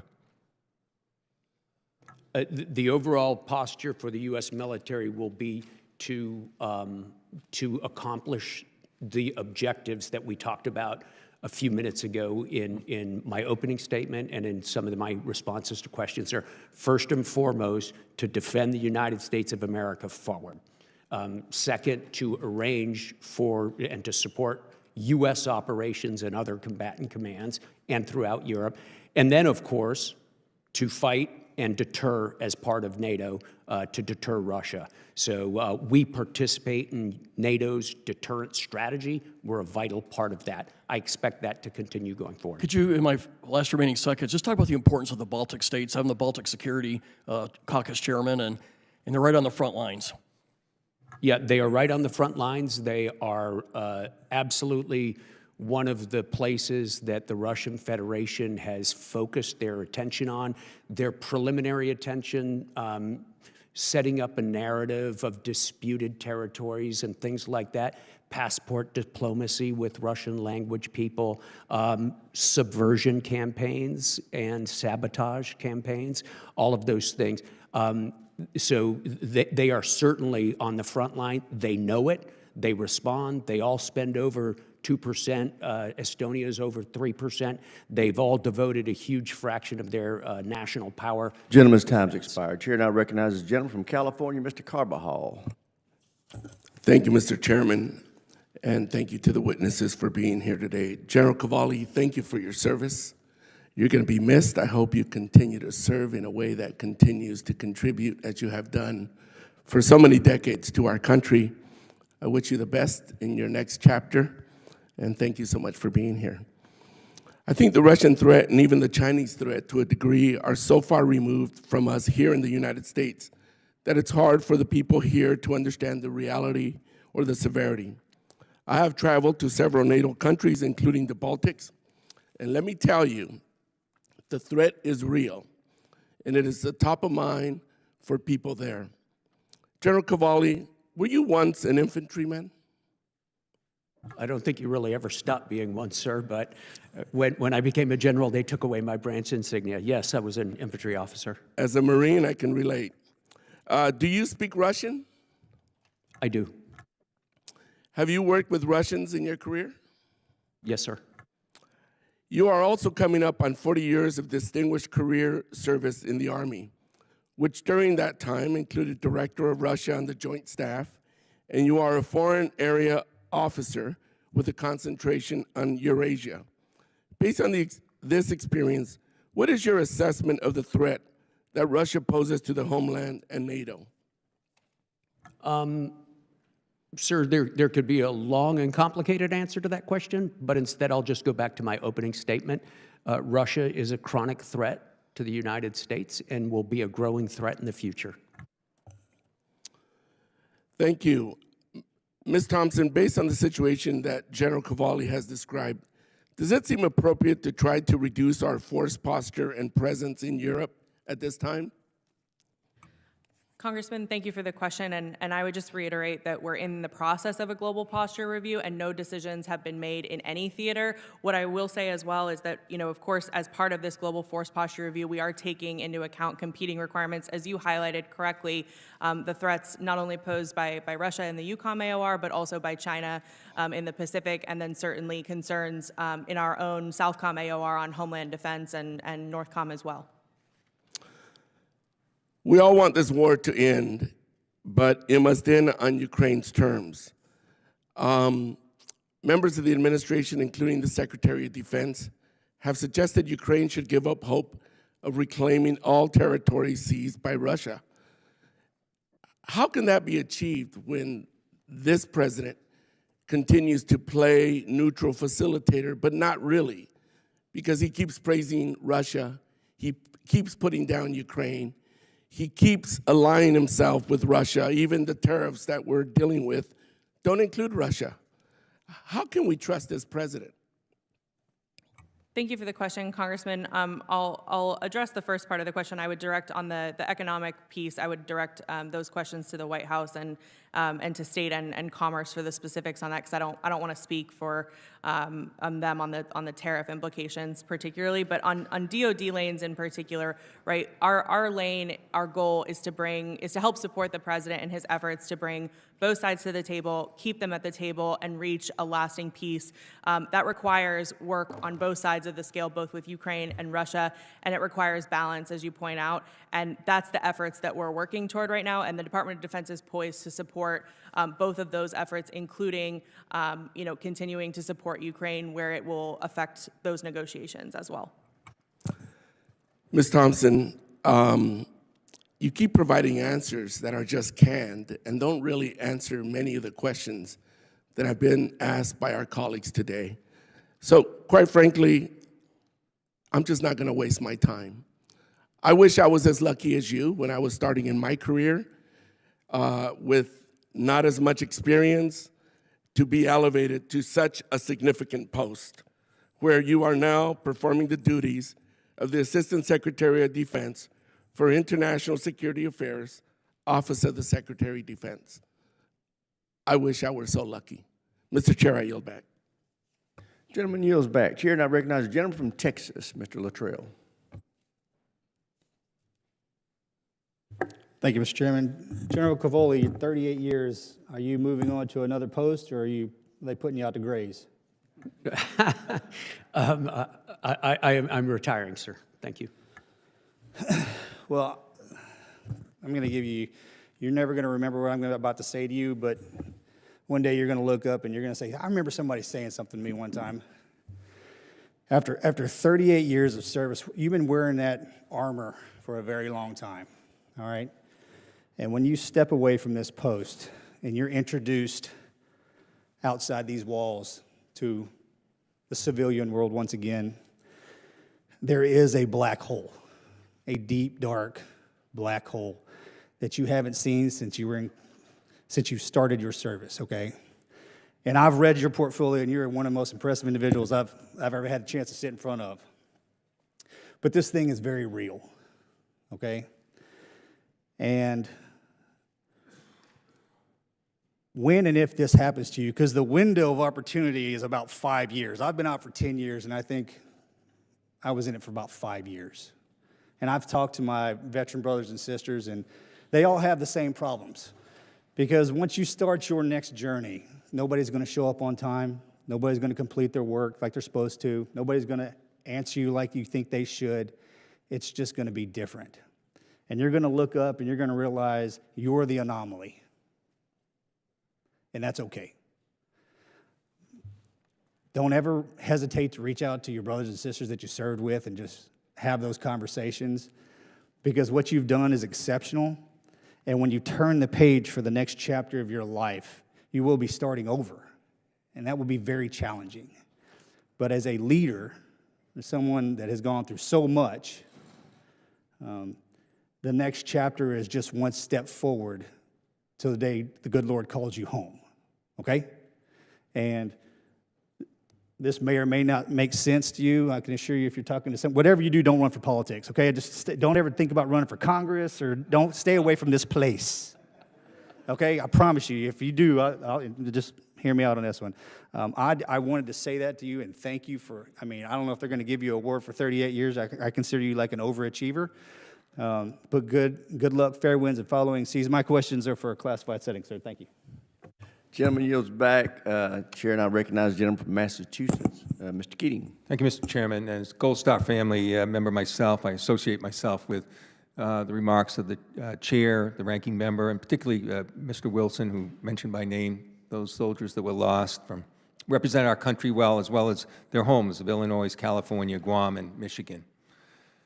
General Cavoli, in your experience, if there are 4 servicemen missing under those circumstances, wouldn't the commander-in-chief be notified within 24 hours? Sir, I don't want to sound evasive anyway, but I don't know. We report echelon to echelon, and my job is to... So that would be reported up from you, certainly, and from Certainly, that's reported through staff channels and typically... Yeah, I just found it remarkable that over 24 hours later, the President of the United States, when questioned, didn't know anything about this. Sir, so I wonder about the communication. At least at your level, it went up the ladder. So it's good to know that. And it's good to know, too, I saw those films from Lithuania of the people in the streets, even outside the cathedral, little boys crying. And I believe there were reports, too, I don't know, you were there. Wasn't the president of Lithuania there, too? He was present for the procession for the dignified transfer. Thank you. Ms. Thompson, you said we should step up and match, the European allies. They should step up and match our example, match what we're doing. Was our president, did he partake in any of those services? Congressman, thank you for the question. I unfortunately can't comment on that because You don't know? I don't speak for the White House. No, but people know. Do you read the newspapers? Do you listen to commentary? Where was the president during the services? I'm not aware of the Really? schedule. Someone in the Defense Department, where the Secretary of Defense was supposedly tasked for that job. The president flew over that on his way to a Saudi golf tournament at one of his golf courses. You didn't know that? Sir, I only You knew didn't know that? Sir, I only knew that the Secretary of Defense had planned to attend and that, he was Well, I guess aware we're of the really siloing situation. information then, if you weren't aware of that. General Cavoli, you mentioned about the importance, and I couldn't agree more. And it's more important now. If we don't understand it in Ukraine, we'll never understand it, of the deep relationship that we have with our European allies in particular. And there was a lot of talk with a recent Houthi attack. But wasn't it true that in prior attacks that the UK and other allies participated in attacks against the Houthis as well? So there was alliances there. We were working with allies in prior attacks. I believe so, Congressman. I'd have to defer to General Kurilla on that for the exact details. Yeah. But I am aware that there was some UK in allied particular, fighters were there. Yeah, I well. can't give you numbers of the exact country. No, but they were there helping us, showing that deep relationship. And I can only question in the deep relationship with the signal chat breach of intelligence that occurred. Here's, this deep relationship from Stephen Miller, who was on that chat. Why ever he was there, I have no idea, but he was there and he said, we need to extract some economic gain for doing this. Vice President Vance said, I just hate bailing out the Europeans again. Ms. Thompson, your boss, Secretary Hegseth, said, I fully share your loathing of European freeloading. It's pathetic. Do you think that speaks to a deep relationship, Ms. Thompson? Congressman, thank you for the question. I think the sentiment that you're describing speaks to a frustration that the American people hold for the deficit as President Trump In fact, you described it. used the word freeloading in your testimony this morning. I said free rider, just Oh, free riders. I'm sorry. Thank you for correcting me. You're right. So even though General Cavoli said that there's been a 40% increase just in the last few years, and it's in pace to meet their requirements in Europe, but free riding, that's your term, is that correct? That you used this morning? Yes, and the description from that. No, I'm speaking for your testimony. Now, do you think free riding of our allies, do you think that over 1,000 international allies, including European allies, were killed in the U.S.-led war on terrorism in 9/11? The only time Article 5 has been utilized. So the deaths of over 1,000 servicemen and women from our allies, that's free riding to you? That's free riding? Congressman, my remarks and certainly those echoed by the administration are speaking in the context of the NATO problem set and the Ukraine No, this problem was set. NATO allies, Gentleman's Article time 5. expired. Chair now recognizes the gentleman from Virginia, Mr. McGuire. Thank you, Mr. Chairman. I'd like to start by also offering my condolences and prayers to the 4 soldiers lost in Lithuania. That would be Staff Sergeant Dunes, Staff Sergeant Franco, PFC Taitano, and Sergeant Knudsen. And I'd also like to say thank you to our witnesses for being here today. We really appreciate it. And I very much want to thank and appreciate the Trump administration, President Trump, Secretary Hegseth, and Ms. Thompson. You're doing a wonderful job today. Your efforts to keep our American people safe at home and abroad, we very much appreciate what you're doing. And everyone knows we wouldn't have a country without our military. So General Cavoli, I couldn't say it better than my Navy brother, Luttrell, is we really appreciate your service. But your efforts, Ms. Thompson, are working. Morale is up. I've been to the southern border. I've visited military bases. Recruitment is up. We are getting these divisive ideologies. In the military, and as a veteran, if somebody saved your life on the battlefield, you wouldn't care if they were pink or blue, male or female, Democrat, Republican, independent. We're all on the same team. And for Special Operations Forces, we're always behind enemy lines, we're always outnumbered, and we always win. Because if we don't win, we don't come home. And so these divisive ideologies that have plagued our military, I am so glad that we're focusing more on the job, and that is making our military lethal again. I very much agree with President Trump and the chairman, and that is it is time to end hostilities in Europe with Ukraine and Russia. I very much agree with the chairman as well. I'd like to see all members of NATO do 5%. I know that's a big ask, but we have to have peace through strength. And I'm going to start with Ms. Thompson and General Cavoli. I have a few questions. I'd like to get your yes or no response. Since President Trump assumed office in January of this year, have our European allies and partners increased their defense spending or shown actionable plans to do so? Yes. Yes. Thank you. General Cavoli, can you please provide some examples of how they've done that? Spain today announced that they're going up to 2.3% of GDP. That's a big lift in Spain, where defense spending was not very favored for a long time, and where there was, for a very long time, a very weak coalition government. That's just today's example, Congressman. We could go on and on. The Denmark has recently announced plans to go to 3.2% of GDP. and to spend 2 additional billion euros on Arctic security. Those are just 2 examples in the past couple of days, weeks. Thank you. Would the strides these allies are making be sufficient enough to meet the implementation requirements of their regional plans under NATO? Not yet. They will be. So there's a long process called the NATO defense planning process, Congressman. That's where we take the force structure requirement of the plans and assign it out to nations to build for. That's been concluded. All nations have accepted all their capabilities targets. Now it's time to build, and this is where we come to the question of industrial capacity. Certainly, and I remembered you guys mentioned that capacity, we've got to have something to buy. And that's something that this committee and our chairman fully supports, and we've had many discussions on that. Let's see, General Cavoli, we've already touched on this, but if you could clarify.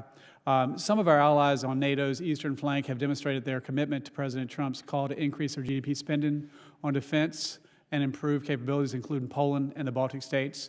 Poland itself has increased its interest in American defense products. Do you believe the current FMS system in the Pentagon operates efficiently enough to ensure that U.S. defense equipment reaches foreign buyers on time? No, sir. We have a lot of work to do in that regard. Thanks. General Cavoli, one last thing. Last week, Defense News published an article highlighting President Putin's announcement of the new Perm nuclear submarine of the Yasin M class. The article also highlighted some of the issues being faced by the Russian industrial base, not unlike our own.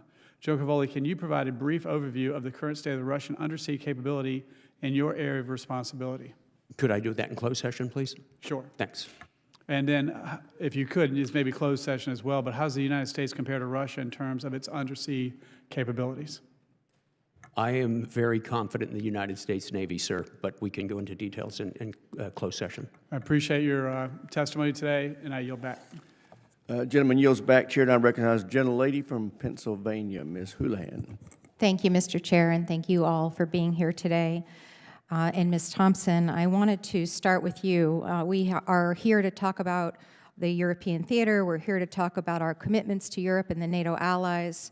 I wanted to raise concerns about remarks that we have recently experienced over the last 3 days in terms of the tariffs that are going to be levied across the entire world, including, of course, many of our allies in Europe. Senator Rubio recently argued that these tariffs would not meaningfully affect European defense budgets or NATO's cohesion, and he suggested that the tariffs would be justified without undermining readiness of our allies.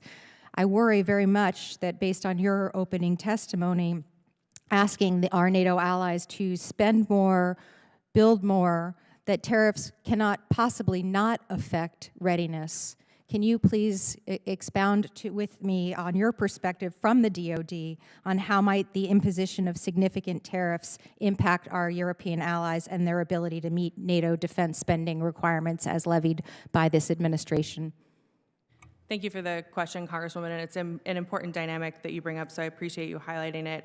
What I would say from the Department of Defense's purview and lane, because I don't want to speak for the broader implications of tariffs on diplomatic relationships or their effects, because that's more in Commerce Treasury lane, but what I would say from the Department's perspective is what we want to make sure is that any levers we're pulling don't impede our objective, as the Secretary has stated in his first visit to NATO, which is a strong transatlantic industrial base on both sides of the Atlantic. That includes bolstering not only our own production, our own defense industrial base, but also Europeans investing in theirs, and we want to ensure that they're certainly able to do so in their comparative advantage. So I'm gonna stop, because I don't think that you can differentiate between the Defense Department and commerce in this sense. This is absolutely the industrial base. The defense industrial base is directly connected to commerce, and our commerce is directly connected to that of our allies and our friends. And I think that we can't possibly believe that our actions on the national level to impose very, very high tariffs and levies upon our allies could not affect their readiness and their ability to produce and manufacture and even buy from the United States those weapon systems, amongst other things. I'm really frustrated, to be honest, with your testimony, which has consistently been evasive and consistently tried to say that it's not within your lane to comment on things. And I guess I went back to try to understand your position and your tenure. And I've got to be honest, you know, it appears as though you've been in this job very short amount of time, and it appears as though you've been here a very, very short amount of time. And so I would ask the administration why you're the person that they asked us to talk to about these issues, because it just doesn't seem as though you have the knowledge to be able to answer the questions. I will echo my colleagues' frustration that I don't want to waste my time on these questions. General Cavoli, I'm so sorry about the soldiers that we lost in Lithuania. I am very, very sorry, particularly for their soldiers themselves and their families, but I'm also particularly saddened. That is the partner nation with Pennsylvania, and so I take it very, very seriously that we have an amazing alliance with the Lithuanians, and worry very, very much that our men and women, Pennsylvanians, will be in harm's way, possibly if we don't find the way to peace and we don't find the way to address Putin's aggression, not just with Ukraine, but his intents with the rest of the European continent, I believe. I also do want to thank you so much for your service, sir, and I really do hope that you have opportunities to enjoy the remainder of whatever life brings you. I'm very, very grateful to you. With that, I yield back. Chair, now recognize the gentleman from North Carolina, Mr. Harrigan. Mr. Chairman, thank you, and to both of our witnesses, thanks for your testimony today. And General Cavoli, I never thought I'd say this, but I absolutely echo the comments of my two Navy SEAL colleagues here in expressing well wishes for your retirement. General Cavoli, I've got a couple questions for you today. One of the things that you testified about is that this really is an industrial war, and that we're behind in industry. Is that correct?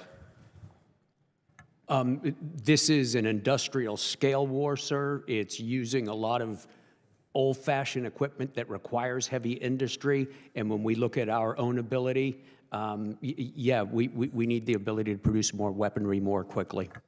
And would you also agree that this is a technologically different conflict as well? Yeah, it is, sir. There's a very interesting mix of legacy equipment and high tech. And it really seems that the side that's able to combine those two advantageously and then out-adapt the other side's countermeasures and countermeasures, that side gains the advantage for an enduring period. Is it your understanding that 80% of the Russian soldiers who are being killed in the Ukrainian conflict are being killed by FPV drones? Yes, I have seen those figures, sir. I think it's probably pretty hard for us to make sure we're accurate on those, given our ability to be there and count and everything. But it's certainly well over half, and it's certainly a large number, and it's a number that has increased steadily over the course of the conflict. And I would say that these low-cost, high-impact systems are fundamentally rewriting the rules of the battlefield. Would you agree with that statement? Yeah, the equipment, Congressman, that is software defined, where a greater part of its capability is defined by its software. Those are super easy and super inexpensive to modify and adapt. And so you can take a piece of hardware, and by manipulating the software, you can stay ahead of the enemy's countermeasures. It's a remarkable thing we're witnessing on both sides. The Ukrainians have proven especially adept at putting engineers down at the lowest level, observing what the soldiers do with the equipment, making modifications, and putting it right back in the fight. It's a big advance. Thanks for that. And just generally, when I walk into this room, I don't walk into this room as a Republican. I hope my Democratic colleagues don't walk in here as Democrats. I know sometimes we all do, but I walk in here as an American. And I think however we feel about the Ukrainian conflict, particularly as a former special operator, that I think it would be unwise to not learn the lessons of this conflict. And one of the concerns that I have, particularly as we've talked about our defense industrial base being behind, the difference between high-cost, exquisite capabilities and low-cost, ubiquitous capabilities, and the capacity to actually build those capabilities. One of the concerns that I have, given the fact that 80% of Russian soldiers are being killed by FPV drones, is that we have little to non-existent capability in our country to produce these drones. Would you agree with that statement? Well, we do have some capability, sir. I know a lot of people are working on it. I think as it goes to the U.S. military, I'd refer you respectfully to General George, the Chief of Staff of the Army, who's working very hard to distribute smaller drones at the lowest level and to proliferate them across formations. He's got a program that he calls Transformation in Contact, where he uses brigades that are deployed either into the Pacific or into Europe to accelerate his distribution and his deployment of these drones. I know that he needs some changes in the way funding works, but I'd leave it to him, sir, on that. And I think I'm aware of these, but I think we're talking about, thousands quantity, and am I correct in saying Ukraine will produce approximately 4 million FPV drones this year? Yeah, that's right, sir. So we are very far behind that level of production capability for something that is achieving decisive impacts on today's battlefield. Right. They are producing drones like most countries produce ammunition in massive quantities for expenditure. Should we be doing the same thing in the United States of America? I believe we should be doing that, and I believe we are increasingly going to be doing that. It's not my responsibility to speak about those programmatic, sir. Thank you, General. Chairman. Thank the gentleman. Excellent line of questions. Gentlelady from California, Ms. Jacobs. Thank you, Mr. Chairman. Ms. Thompson, do you believe the European Union was formed to hurt America? I do not. Okay, I ask because the president publicly said yesterday that the European Union was formed in order to screw the United States, and even floated the idea of using military force to take Greenland from Denmark, a NATO ally, because we, quote, need it for national security. Those kinds of statements suggest a U.S. stance that our European allies and institutions are adversaries or fair game for coercion. In your view, do such positions reflect a coherent U.S. strategy toward Europe? Thank you for the question, Congressman. What I would say is, as far as our approach to our allies and partners is one, first and foremost, of honesty. We want to be honest with our partners, and we also want to be honest about the fact that they need to step up. And that's what I was emphasizing in my testimony when I referenced the administration's priority to bring European and Canadian allies within NATO to 5%. And we've already seen great strides in that process, and then also have our European allies lead out, particularly on the future of security assistance to Ukraine. And I would also underscore that Denmark and our bilateral relationship with Denmark is certainly a part of that equation, and we want to have a robust security relationship there, particularly for the reasons that you identify as far as Greenland being critical to homeland defense, and we would share that view. Okay, great. Well, it's good to know that our approach is about honesty. I guess I'm glad the president publicly, honestly said what he thinks about our European allies. Ms. Thompson, are you aware that Europe pays for 84% of NATO's infrastructure at U.S. bases, and that Poland is spending over $300 million annually to support U.S. troops directly? I am certainly aware of Europe's contributions to NATO, for at least on the defense side. I know there's different streams of funding for defense contributions, or for NATO contributions on the state side as well. Okay, and so how do you square that with calling them free riders? So I think the commentary that I made, and then certainly that the administration has made, really stems from this chronic underspending of being under the 2% threshold. The Wales Pledge in 2014 was made in a security environment that was arguably a lot more secure than the security environment that we face today, certainly from the adversaries that the U.S. is facing. And I think from that perspective, there's rightly placed frustration in wanting our European allies to not only meet the spending commitment that they made in 2014, but also live up to the overarching Article 3 pledge of contributing to the collective security of the alliance, which includes defense spending. And I would also argue that the security environment that we face today, as bipartisan officials have recognized across administrations, 2% as a threshold for spending is no longer sufficient to meet the demands of the security environment, which is exactly why President Trump has set the target he set. And it's really, really encouraging, I have to say, for many of our allies to now be over the 2% threshold. We want to see those timelines get pulled to the left even further, and to see them make further progress. And I would also just take the opportunity to highlight the Eastern allies who are on track to meet 5% very, very soon. Thank you. And General Cavoli, from a military standpoint, what is the impact on our operations and partnerships when our allies hear American leaders suggest that the EU was formed to screw us, or to entertain ideas of invading an ally's territory, or for calling them free riders when they are contributing a lot to supporting our troops? How does this affect trust and cohesion among our allies that we depend on for our collective security?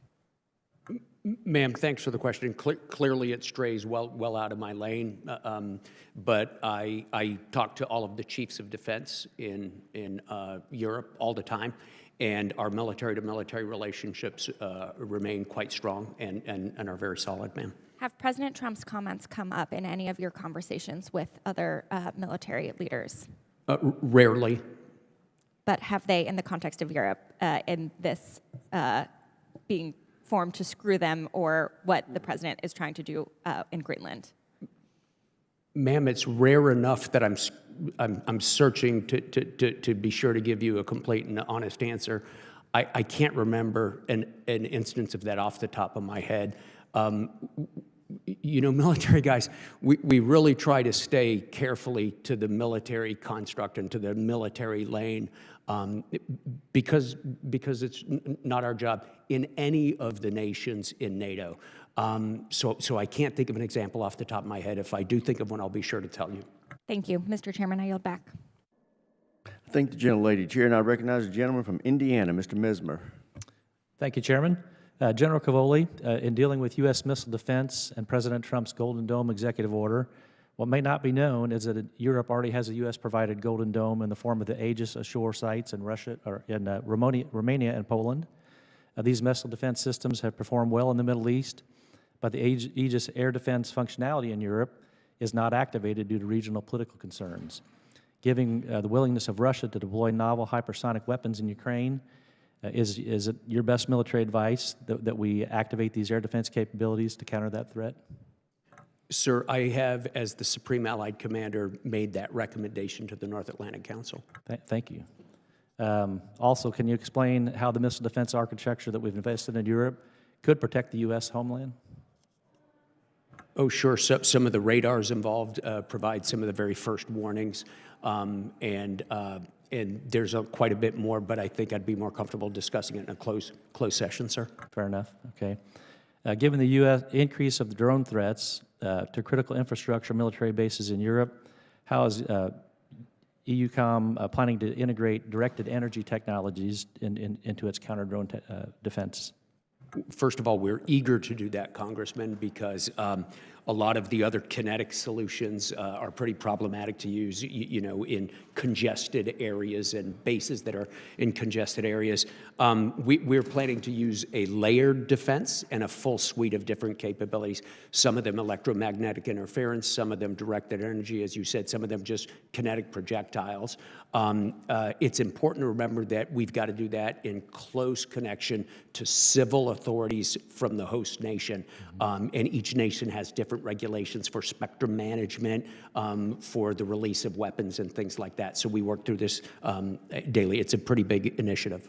Would that be a more cost-effective counter measure to some of the million-dollar missiles that we use to shoot down? DE? Yes, sir. Yeah. I mean, I think everybody's looking for that new way to shoot down aerial objects that doesn't require us to launch multi-million-dollar missiles at a $1,000 drone type of thing. Yeah.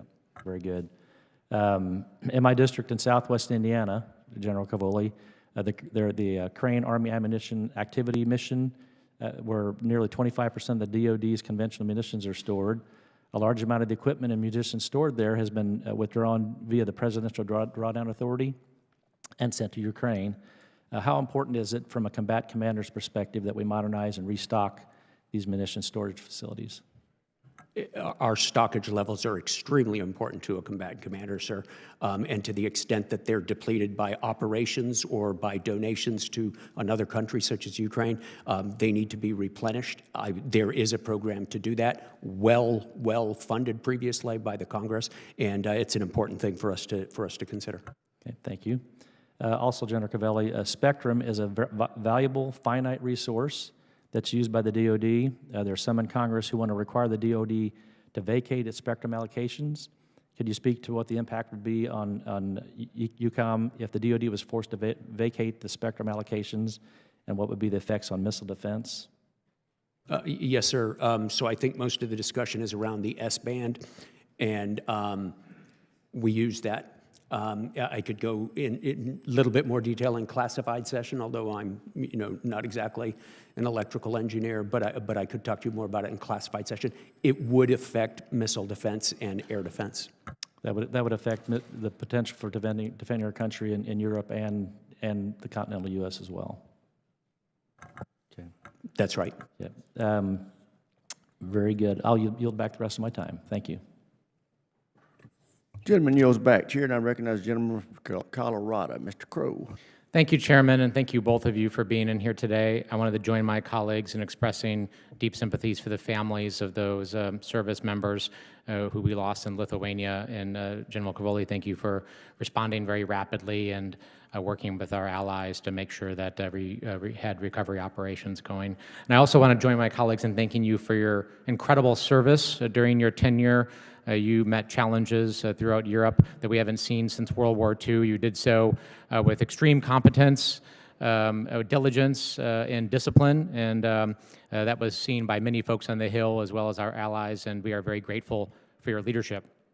Turning to Ukraine, in the initial stages of the war, the Ukrainians were able to destroy a very large percentage of the conventional land forces of Russia. Is that accurate? Yes, sir. Over half by most estimations.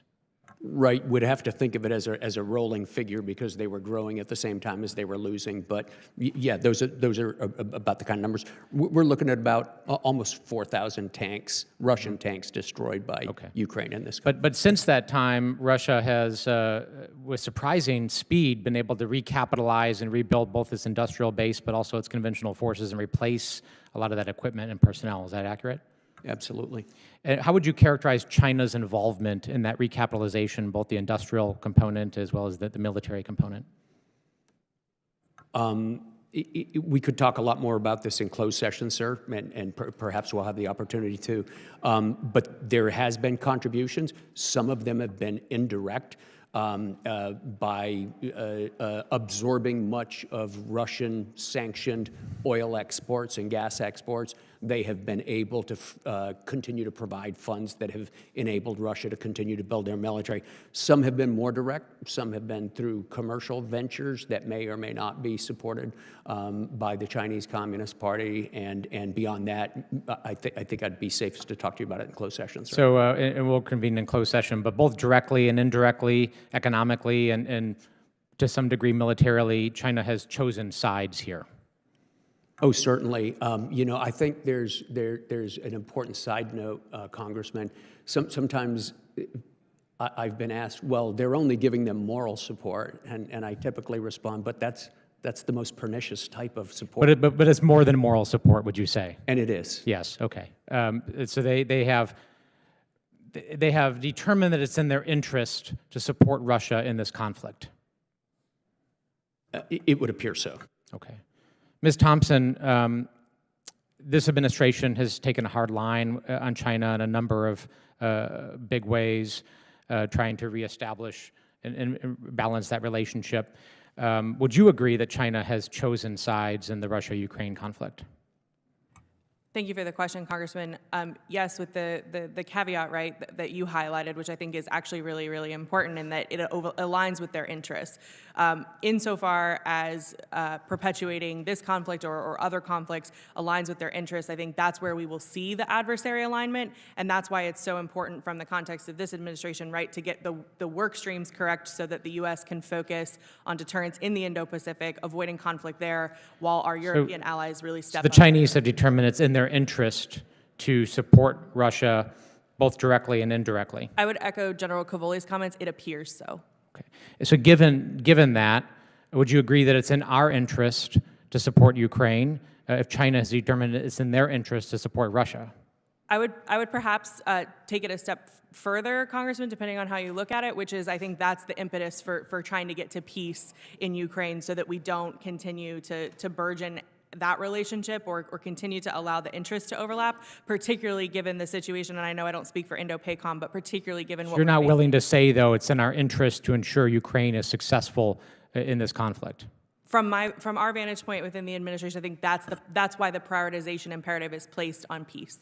But the lack of ability to say that it's America's interest for Ukraine to prevail in this continues to be staggering to me, because our adversaries, our competitors, have been very clear about the sides that they have chosen here and who they think is in their best interest to prevail militarily, and yet we are unwilling to do that. And there's a lot of talk about peace through strength, but if you're not willing to actually say the thing, if you're not willing to actually call it out and take sides, I don't see how we can be strong in that regard. So I will continue to urge, along with my colleagues on both sides of the aisle, that the administration is very clear in its rhetoric about who we will support here. I yield back.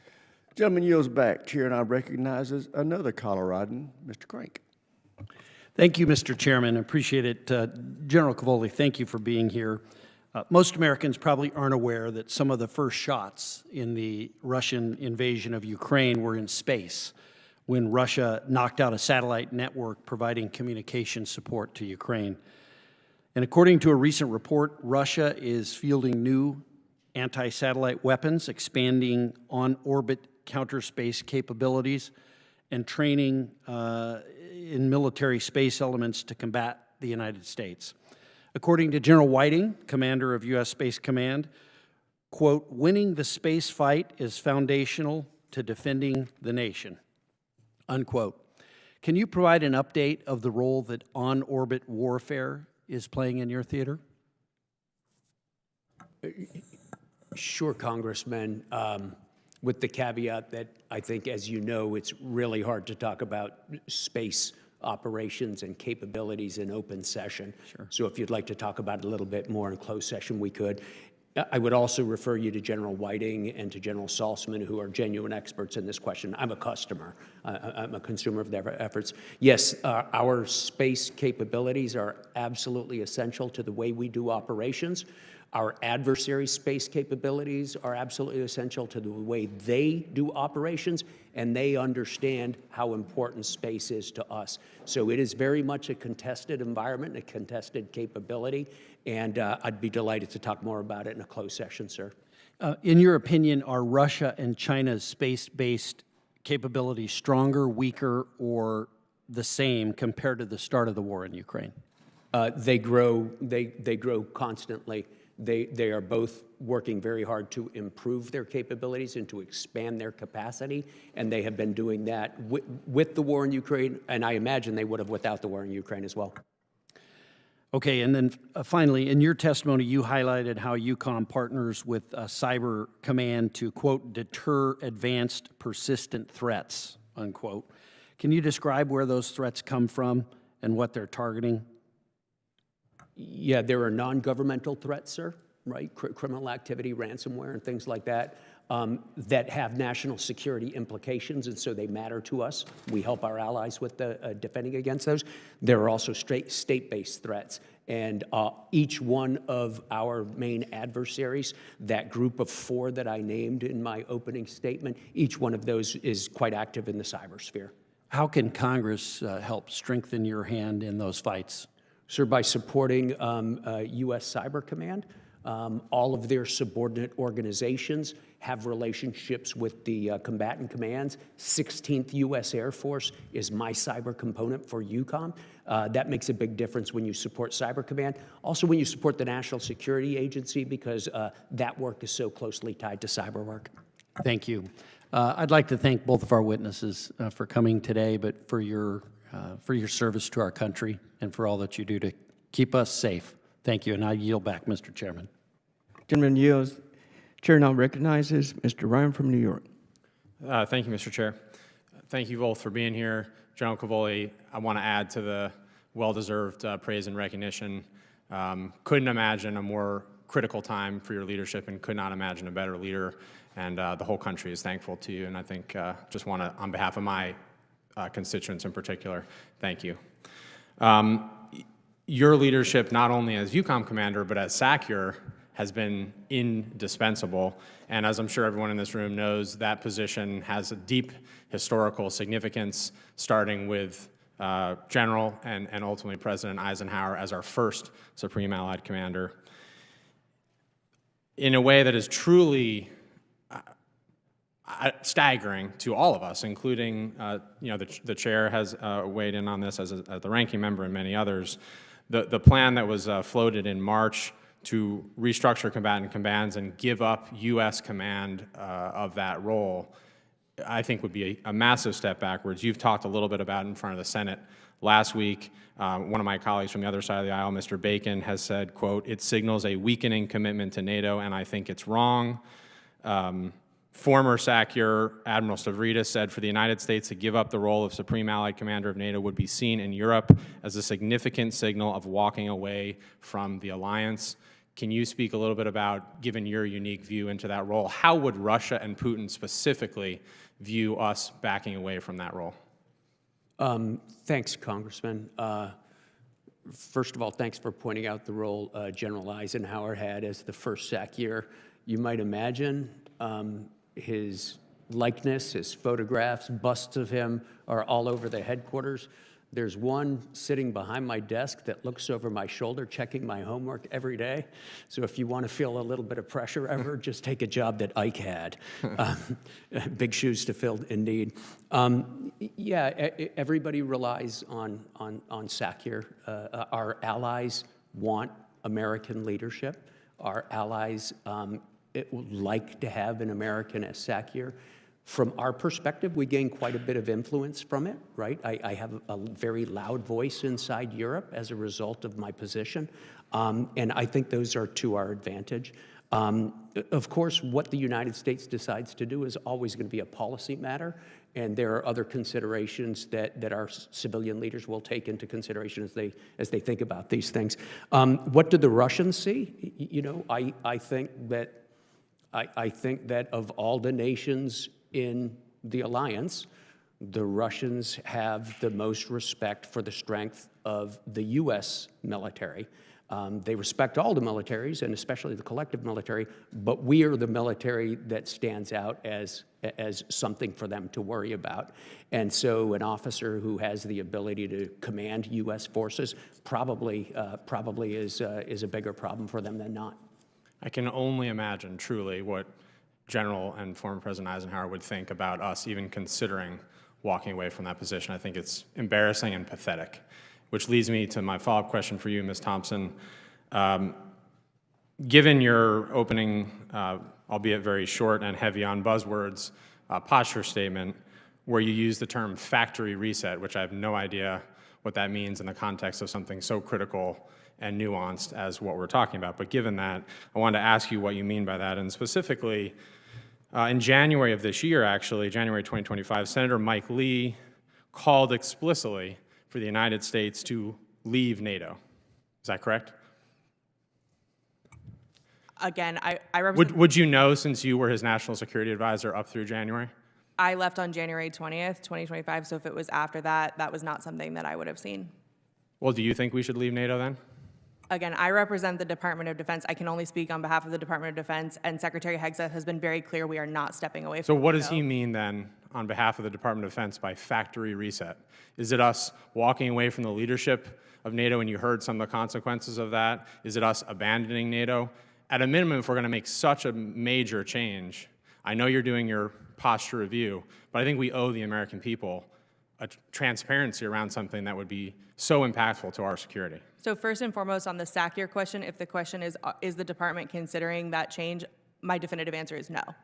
Second part, on factory reset, the Secretary, in his remarks to the North Atlantic Council and to the Ukraine Defense Contract Group, was very clear that by factory reset, what we mean is returning the focus of the alliance to defense and deterrence of Europe, to the core mission, and to be frank, to Eisenhower's original mission set and call for the alliance, which is conventional defense and deterrence in Europe.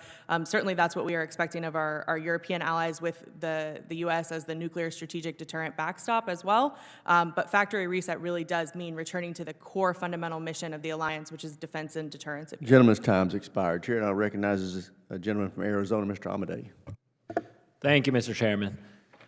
And thank you to our panel for coming today. The conflict in Ukraine is the convergence of tensions not only with Russia, but also Iran, North Korea, and China as well. Now, we have an America First mandate to first protect the homeland and to use the strength to deter war. That's a mission that the Biden administration failed to achieve. Now we are divided across the Asian, European, and Middle Eastern theaters, and we face tough choices. There simply aren't enough brave young men and women, sons and daughters, to be everywhere all at once. Now, America First doesn't mean America alone. And yet, a continent divided by Chinese and Russian economic penetration cannot stand. Now, we must seize the chance to realign our NATO commitments, defense manufacturing, and our trade policies to find new ways to make Europe's economy a denied environment for those plotting harm against America and its allies. Now, my first question is to you, Secretary Thompson. Now, we're directing immense resources to onshore defense industrial base here. And as you know, all the semiconductor industry, as well as President Trump, has really advocated in his first term, also in his second term already. And what I'm concerned about right now is at the same time, China threatens our momentum by trying to purchase some of the most advanced machines that are coming out of the Netherlands that are capable of producing these chips. Now, how does Chinese infiltration of European supply chains threaten our security here at home? Congressman, it's a great question, and I think you bring up a very important dynamic, and this is something that we do continue to encourage our European allies to focus on, which is the economic security considerations, particularly as we look to strengthen the transatlantic industrial base on both sides of the Atlantic. This is a major consideration that would affect our ability to co-produce, co-develop, et cetera, with our European allies, and we want to be able to do that, but those conditions, certainly on the front on China, do impact our ability to do that, and so it's a consideration that we will continue to raise with them and encourage them to address so that we can develop together. Sure, but is it just conversations right now? That's all I can report on at this time. I'm sure my colleagues in acquisition and sustainment would have more to say on the tangible operational side because they deal with the technical exchanges, and so I would defer respectfully to them and their leadership and their expertise on that. Very good. I have full confidence in the Trump administration to protect our key defense industrial base as well as our chip manufacturing that feeds so much into it. And General, thank you for your lifelong service, and I know it's going to continue afterwards, especially when you become a veteran, but I appreciate all of what you've done to our country. And my question to you is regarding Europe. Is Europe doing enough to control or to help the situation contain what's going on with the Houthis in Yemen? So the EU has a mission called a SPEDIS, which has ships in the Gulf to protect commercial shipping, sir. Obviously, the United States has felt the need to do the same alongside it. Together, it's hard for me to say if it's enough. I'd refer to General Kurilla, who follows that much more closely. Sure, but we also know that the Russians have been helping the Houthis as well. Is that correct? I'd like to answer that in closed session, please, sir. No worries. And how much of the Iranian, Houthi, and Chinese threats to Europe, how much can that affect the United States? I guess indirectly, massively, directly. Probably we don't have that much shipping, I don't think, that comes through the Suez. However, our warships transit that all the time, so it would affect our ability to conduct military operations for sure. I'm not sure, I'm not an economist. I couldn't comment on how big the impact would be on us economically or something. Thank you. Chairman, I yield back. Gentleman yields back. Chair, and I recognize the gentlelady from New Jersey, Ms. Sherrill. Thank you, Mr. Chairman. Good afternoon, and I want to thank our witnesses for being here today. General Cavoli, you said in your opening statement that Russia is in the process of significantly rebuilding its military by recruiting more soldiers, building more vehicles, and creating more munitions than we've seen before. So if the war in Ukraine were to end today, do you believe that the Russian military would continue to represent a significant threat to the U.S., Ukraine, and our European allies in the coming years? Yes, ma'am. It would take them a little bit of time to reorient their conventional force and reposition it, but not that much time, and then they could pose a conventional threat. Very important for me to add, however, that they have never stopped having their strategic capabilities, their nuclear submarines, their long-range aviation. their cyber, their space, all of that is alive and well and largely unaffected by the war in Ukraine. Thank you. And if Russia was able to retain and control significant portions of Ukrainian territory once the war ends, do you believe Russia would consider that a victory and consider launching a similar invasion of Ukraine or another European country in the future? It's hard for me to predict the future, ma'am, but I think it's very safe for all of us to say that wouldn't prevent them from doing it in the future. It would certainly leave the door open for them. Yeah. Thank you. And as the Trump administration chooses to abandon Ukraine and let Russia rebuild its military, they're also considering cutting the U.S. military presence in Europe. So, General Cavoli, how would cutting U.S. forces from EUCOM impact your ability to respond to a crisis or potential conflict with Russia? Ma'am, it would increase the amount of time it took to respond. It depends, of course, on what forces were hypothetically to be removed. It depends on what kind of action were required to counter Russia. But clearly, moving things to the other side of the Atlantic increases the time-space challenge. Other than that, I don't want to be evasive, but it's really a very situation-dependent question. And would removing, I guess, to be more clear, our brigade combat team from Poland or having our forces stationed in Germany or Italy slow your response to a Russian assault on our Eastern European allies? Yes, I've consistently testified to that. Thank you. So as we move forward, can you just talk a little bit, too, as you mentioned, about what you think the key strategic aspects are of Russia's military?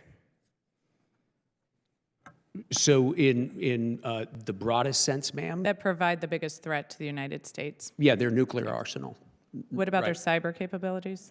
I believe their nuclear arsenal poses a bigger threat. Mm-hmm. Their cyber capabilities are more likely to be used, but in most cases wouldn't have the catastrophic effect that the nuclear threat would have.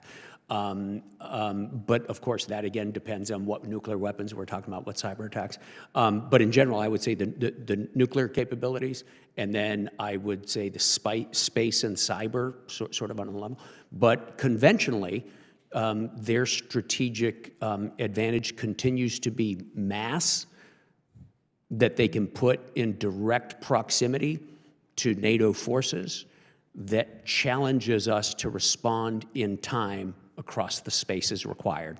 So basically, they can put a force into place that would cause us to have to react in a timely fashion. And that time-space problem is really the essence of conventional deterrence on the continent.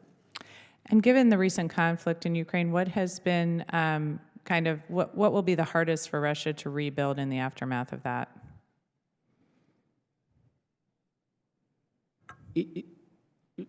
I'd like to answer that in closed session because it goes into some technical stuff.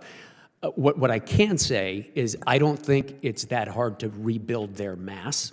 They have manpower available. They demonstrate the willingness to conscript it, and it doesn't take that long to reconstitute the size of their old force or even to increase it.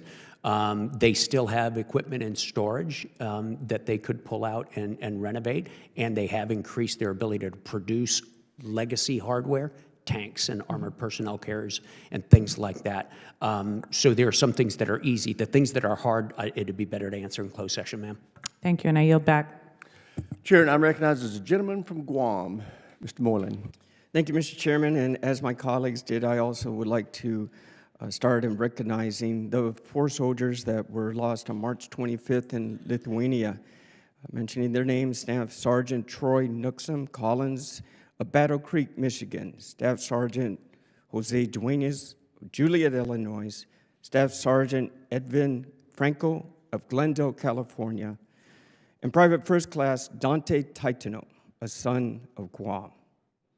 These brave men were lost too soon in a tragic accident, and our hearts and thoughts and prayers go out to their families and loved ones during this challenging time. And I ask for my colleagues in the audience to please have a moment of silence.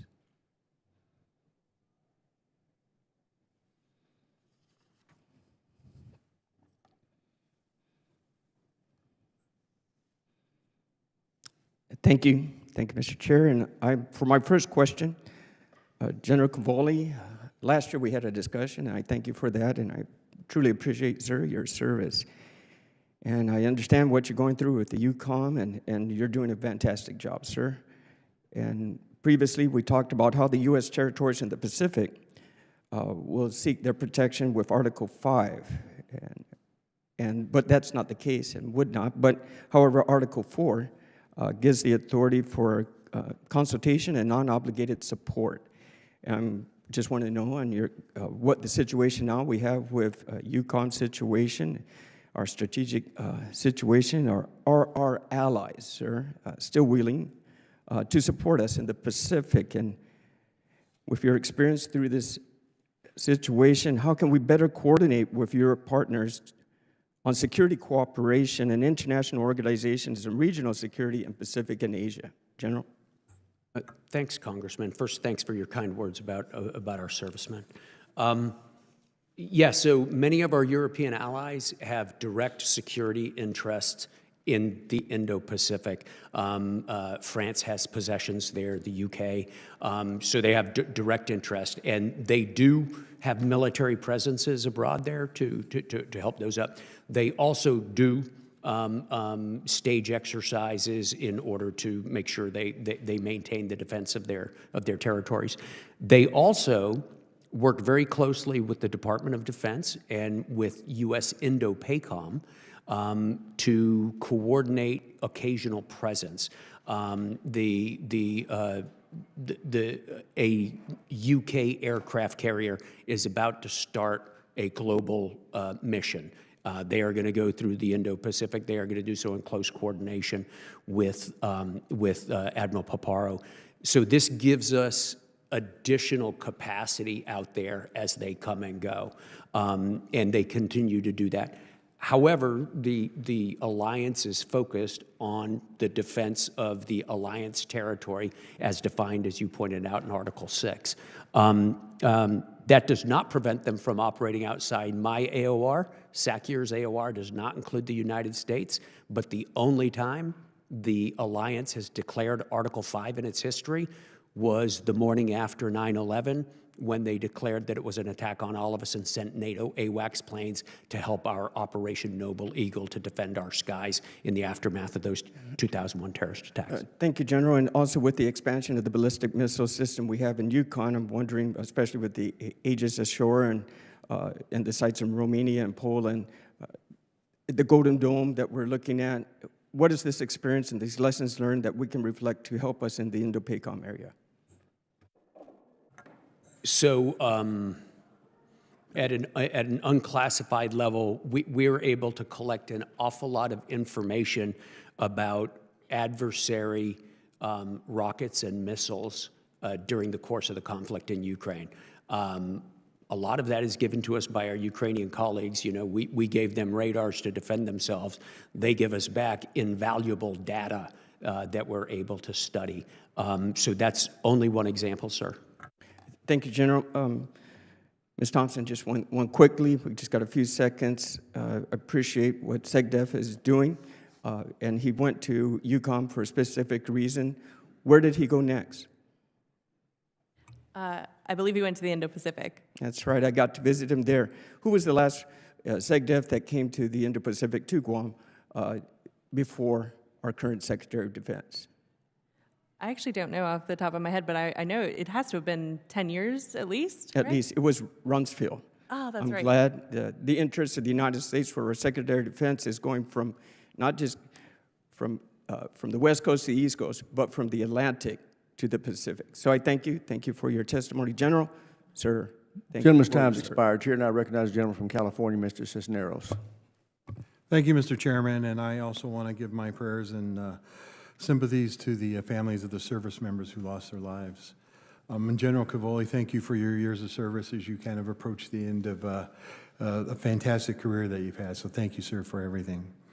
So when I was Under Secretary of Defense for Personnel Readiness, I had a meeting with one of my counterparts from Latvia who was really concerned about how they could build up their reserves. I mean, to the point they were worried about the Russians and the possibility of them coming there. that they were actually drilling, elementary school children, preparing military drill, ensuring that they're learning that in elementary school to get them ready as they matured and got older. Obviously, I think all the Baltic states, Lithuania, Estonia, Latvia, they're all very concerned about the Russians, and the invasion into Ukraine probably did not ease their tensions. But how are we preparing our Baltic allies, getting them ready for the possible threat of a Russian invasion? And really, and maybe might be more for for the classified briefing, but what is the possible threat of later on if the Russians are successful in Ukraine, that they will continue their aggression on other former Soviet states? Thank you, sir. So we help them in a variety of ways. First, how does NATO help them? NATO's new defense plans give a structure for them to plan and to nest their national defense plans inside. So those plans go together with the NATO plans, and this really helps a defense planner clarify a whole bunch of things about how much of what he needs where, et cetera, et cetera.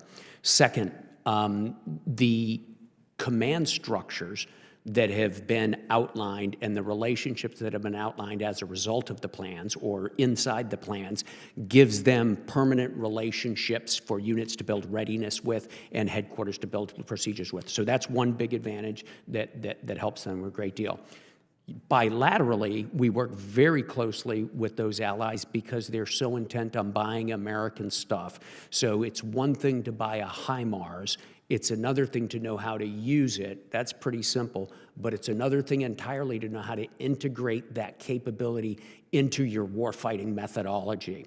And so, for example, I've got a battery of HIMARS, American HIMARS, in Estonia that's been working for well over a year and a half with them on how exactly they're going to incorporate their long-range fires into their operational methodology after this. I just was on the phone with I just received a letter from the Chief of Defense of Lithuania, who's interested in having a similar program, some sort of a HIMARS Academy. I could go on and on. On a third level, we also do special security assistance initiatives. So there's the Baltic Air and Missile Defense Initiative. There's the Baltic State Security Initiative. And those are focused appropriations for us to be able to help them buy the American stuff that matters to us. Focused on air and missile defense and domain awareness in the air right now, of course, because that's the most important thing. I guess I could go for hours. There's some classified things we do as well, Congressman. All right. Ms. Thompson, can we still be confident that we're going to keep troops in Europe there and keep supporting NATO, that the United States will step up if, in fact, Russia does invade the Baltic states? Thank you for the question, Congressman. On the first piece, I would just emphasize again, we're in the midst of a global posture review, so certainly we're taking these priorities and these considerations into our analysis as we conduct that. And then I would also emphasize the Secretary was very clear that we remain committed to NATO, and that includes all facets of the treaty. And so I would say yes. And I would also just add perhaps a bit of color to what General Cavoli was talking about specifically with the Baltics, and just emphasize that we have been so appreciative in this administration so far of how our Baltic friends acutely understand the threat perception, and we hope that, and we have encouraged our Baltic friends to communicate that threat perception to the Western and Central European powers, as well as we try to encourage the alliance as a whole to focus on defense spending. All right, and then I got 30 seconds, but so very quickly, General Cavoli, you and your counterparts, INDOPACOM, AFRICOM, are always, I don't want to say at odds, but always fighting for assets to kind of come into your areas of your command and areas of operation there, responsibility. How are we kind of working through that to get to this point there, to kind of ensure that we're not asking for too much, but you're getting what you need? Sure. So our job is to articulate our requirements based on the tasks we're given, sir, and the Secretary of Defense, with the advice of the chairman, allocates the resources.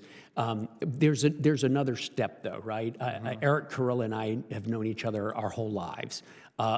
We can communicate. There are things that I can do to help alleviate some of his challenges and vice versa. Mike Langley's headquarters is right next door to my headquarters in Stuttgart. We talk back and forth. And Gentleman's time's expired. Chair, and I recognize the gentleman from Kansas, Mr. Schmidt.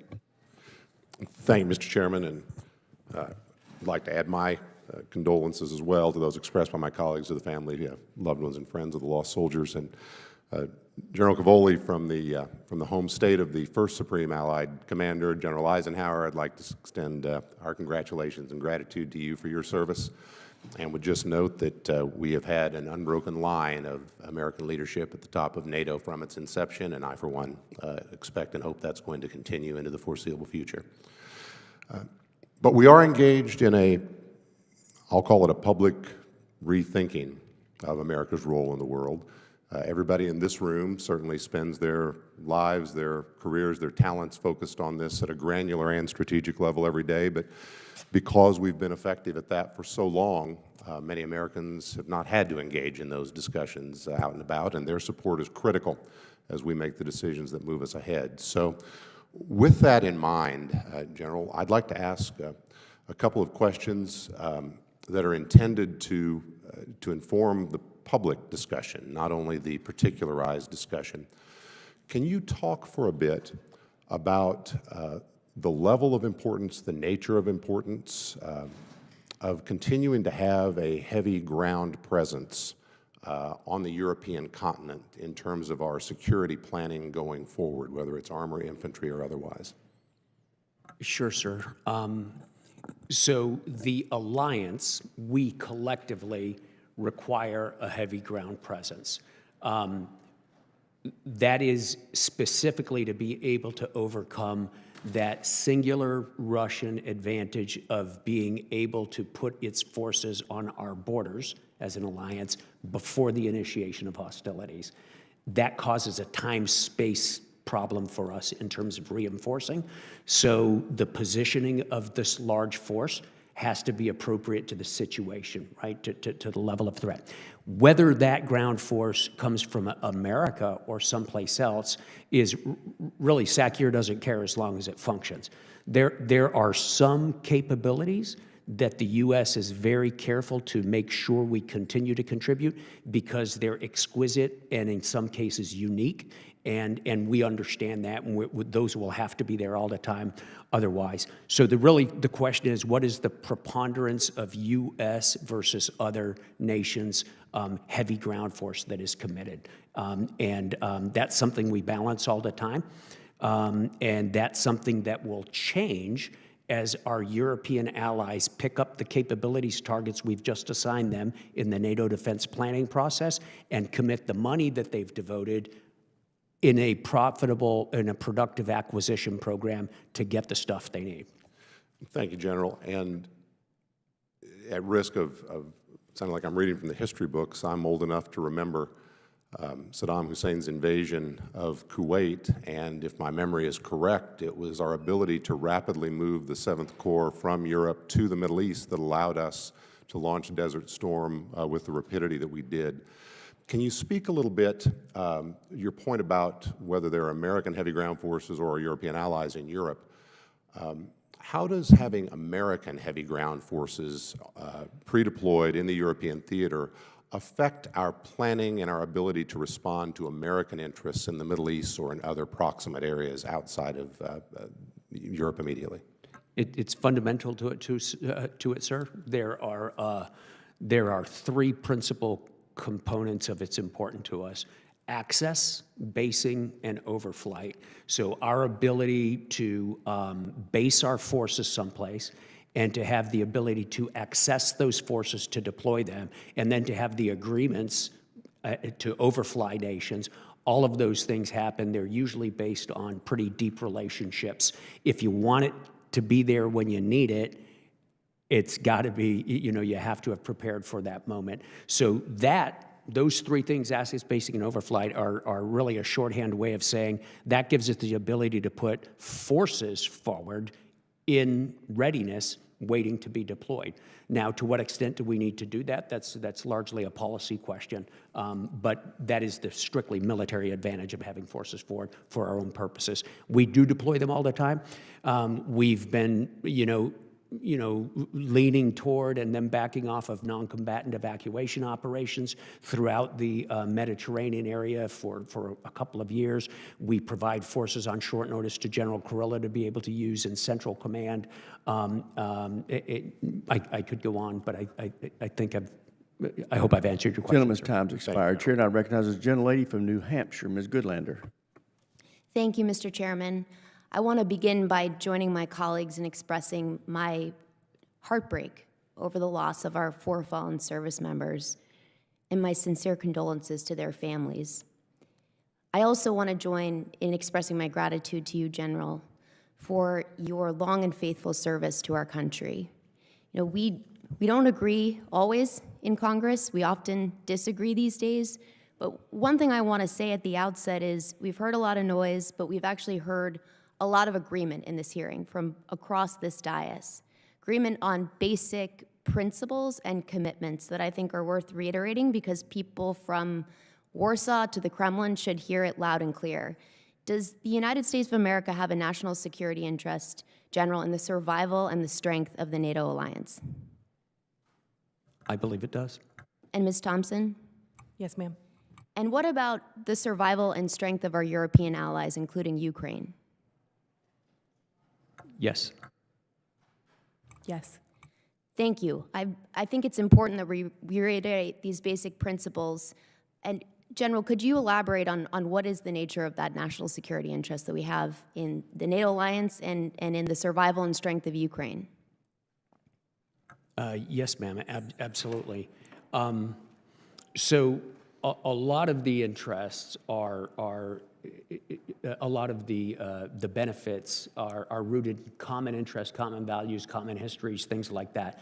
I'm not going to go into those just because that's subjective, debatable, and people have different opinions on it.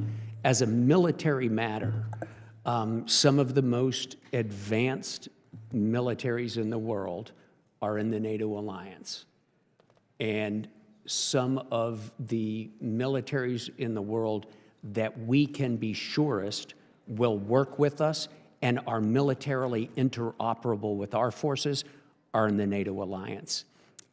It's surprising when you go outside of Europe how much the absence of something like NATO, the structures, the interoperability, is noticed immediately.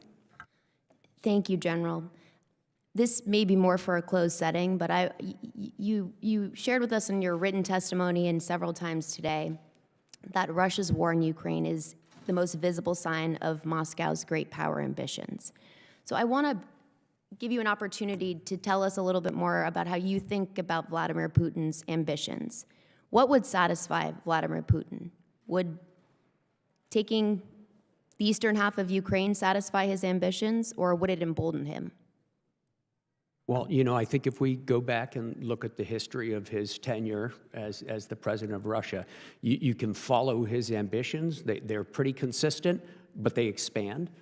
Clearly, he's not yet been satisfied with the amount of Ukraine that he's taken over because he's continuing to try to fight forward. How the conflict ends, may disprove that. We don't know yet. But he certainly is interested in controlling the nations that are in his immediate neighborhood by whatever means necessary. And we've seen that demonstrated consistently over time. Could he stop tomorrow? We don't know.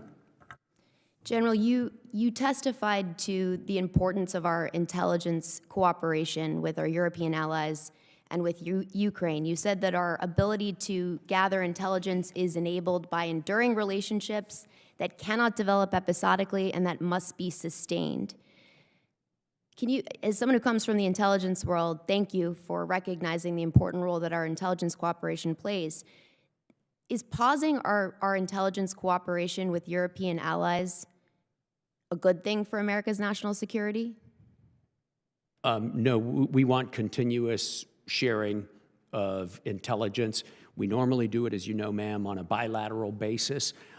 We have very strong agreements with the nations in the alliance about bilateral intel sharing, and we're very grateful for it. Was the pause last month in our intelligence cooperation and sharing with Ukraine, helpful or harmful to America's interests in your area of operation, in your region?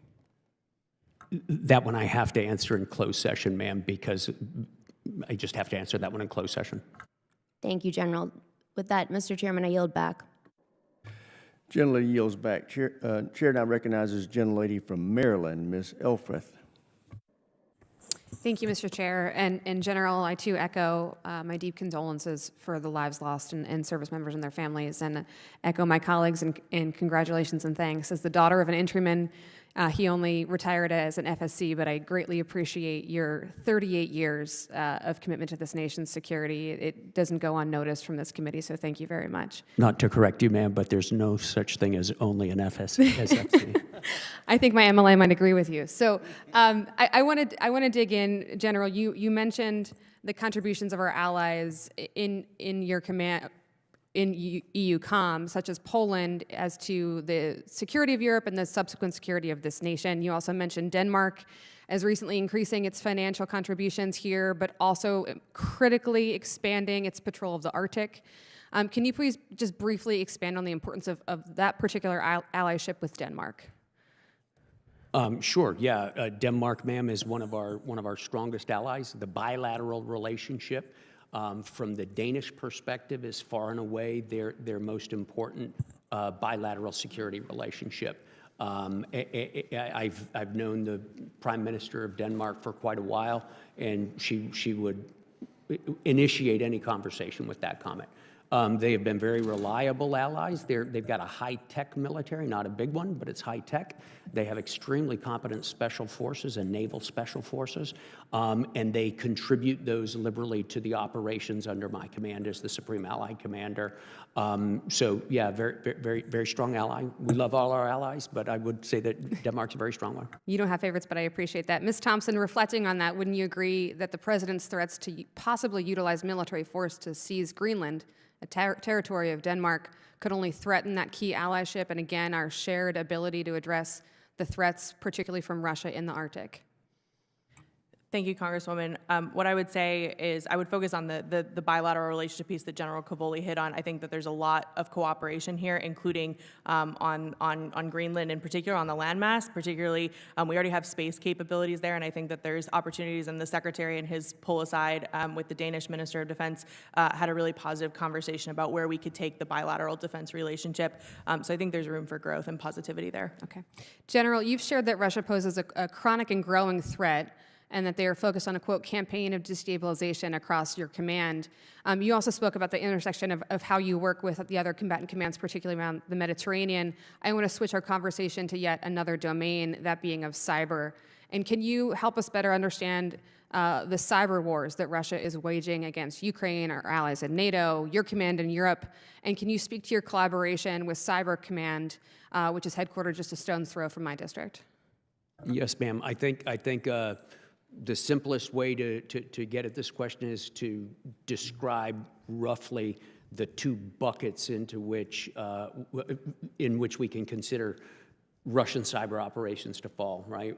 Some of them are about the content. It's information operations, it's influence operations, it's the campaigns to spread their version of information around Europe and the world. Those are very, very active. Those don't necessarily involve cyber work, but can be injected through cyber vectors. But it can be as simple as a television channel.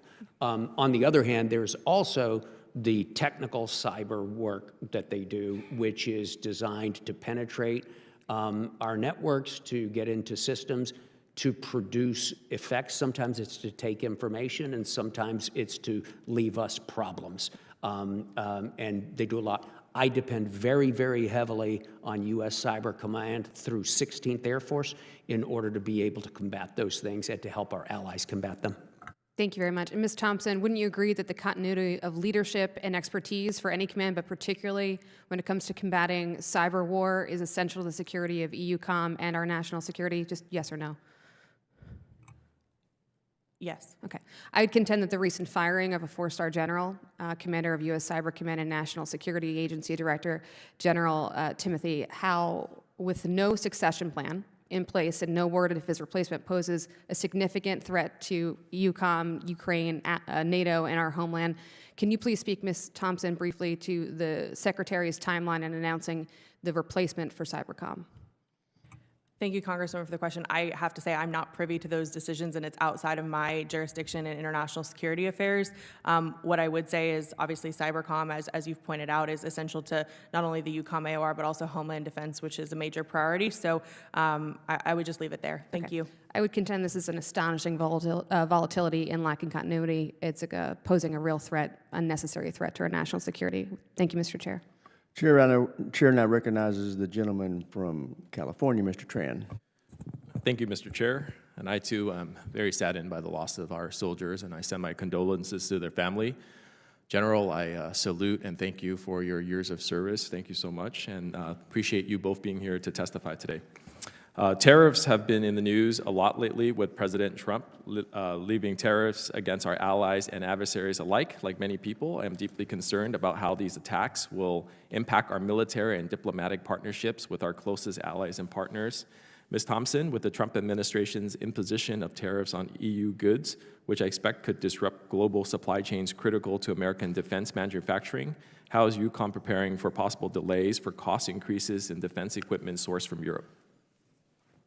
Thank you for the question, Congressman. I'll start by saying, and again, I want to say this very respectfully, I'm not trying to be evasive, it's just the effects of tariffs specifically on the diplomatic relationship side or on the economic side are a little bit outside of my jurisdiction. What I would say from the defense perspective is we are acutely focused on making sure that we can have a strong transatlantic industrial base on both sides of the Atlantic, which includes reforms on both sides of the Atlantic. We certainly want the European Union to be open to continuing to partner with the United States as the defense relationship goes.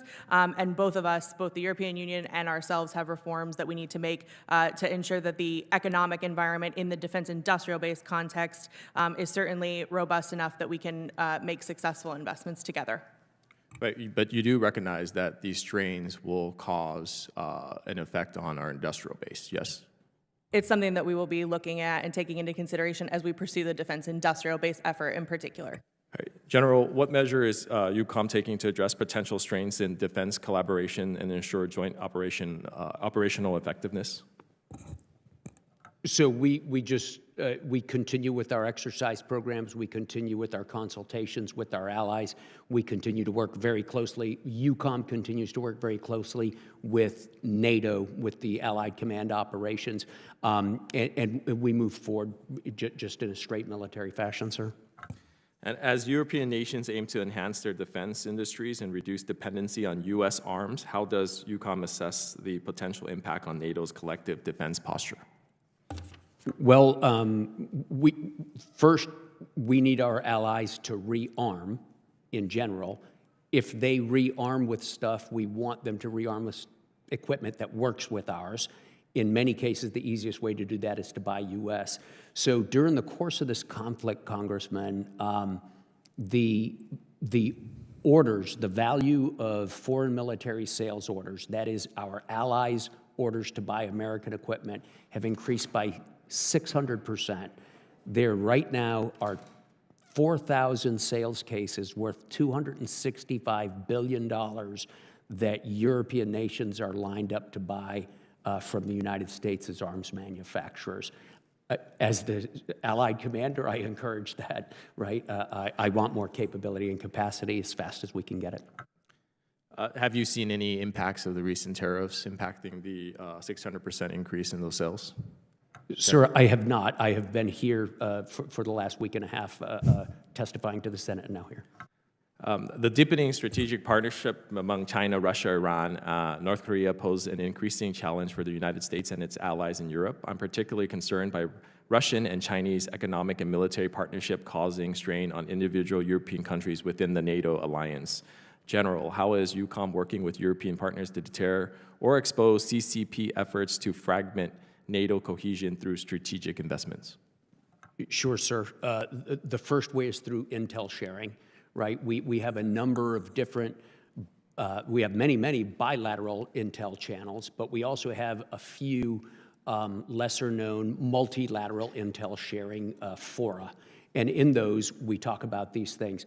The Department of Defense, EUCOM, also works closely with our State Department colleagues in missions throughout the alliance because they really have the lead in helping our allies avoid malign Chinese investments. Finally, as I mentioned to a member earlier, our exercise program specifically uses infrastructure that we want to be sure of the reliability of. So we vary what we do and where we do it so that we're always testing the reliability of our infrastructure. And when we find a problem, we talk to our host nation about it right away. Thank you, General. Thank you, Ms. Thompson.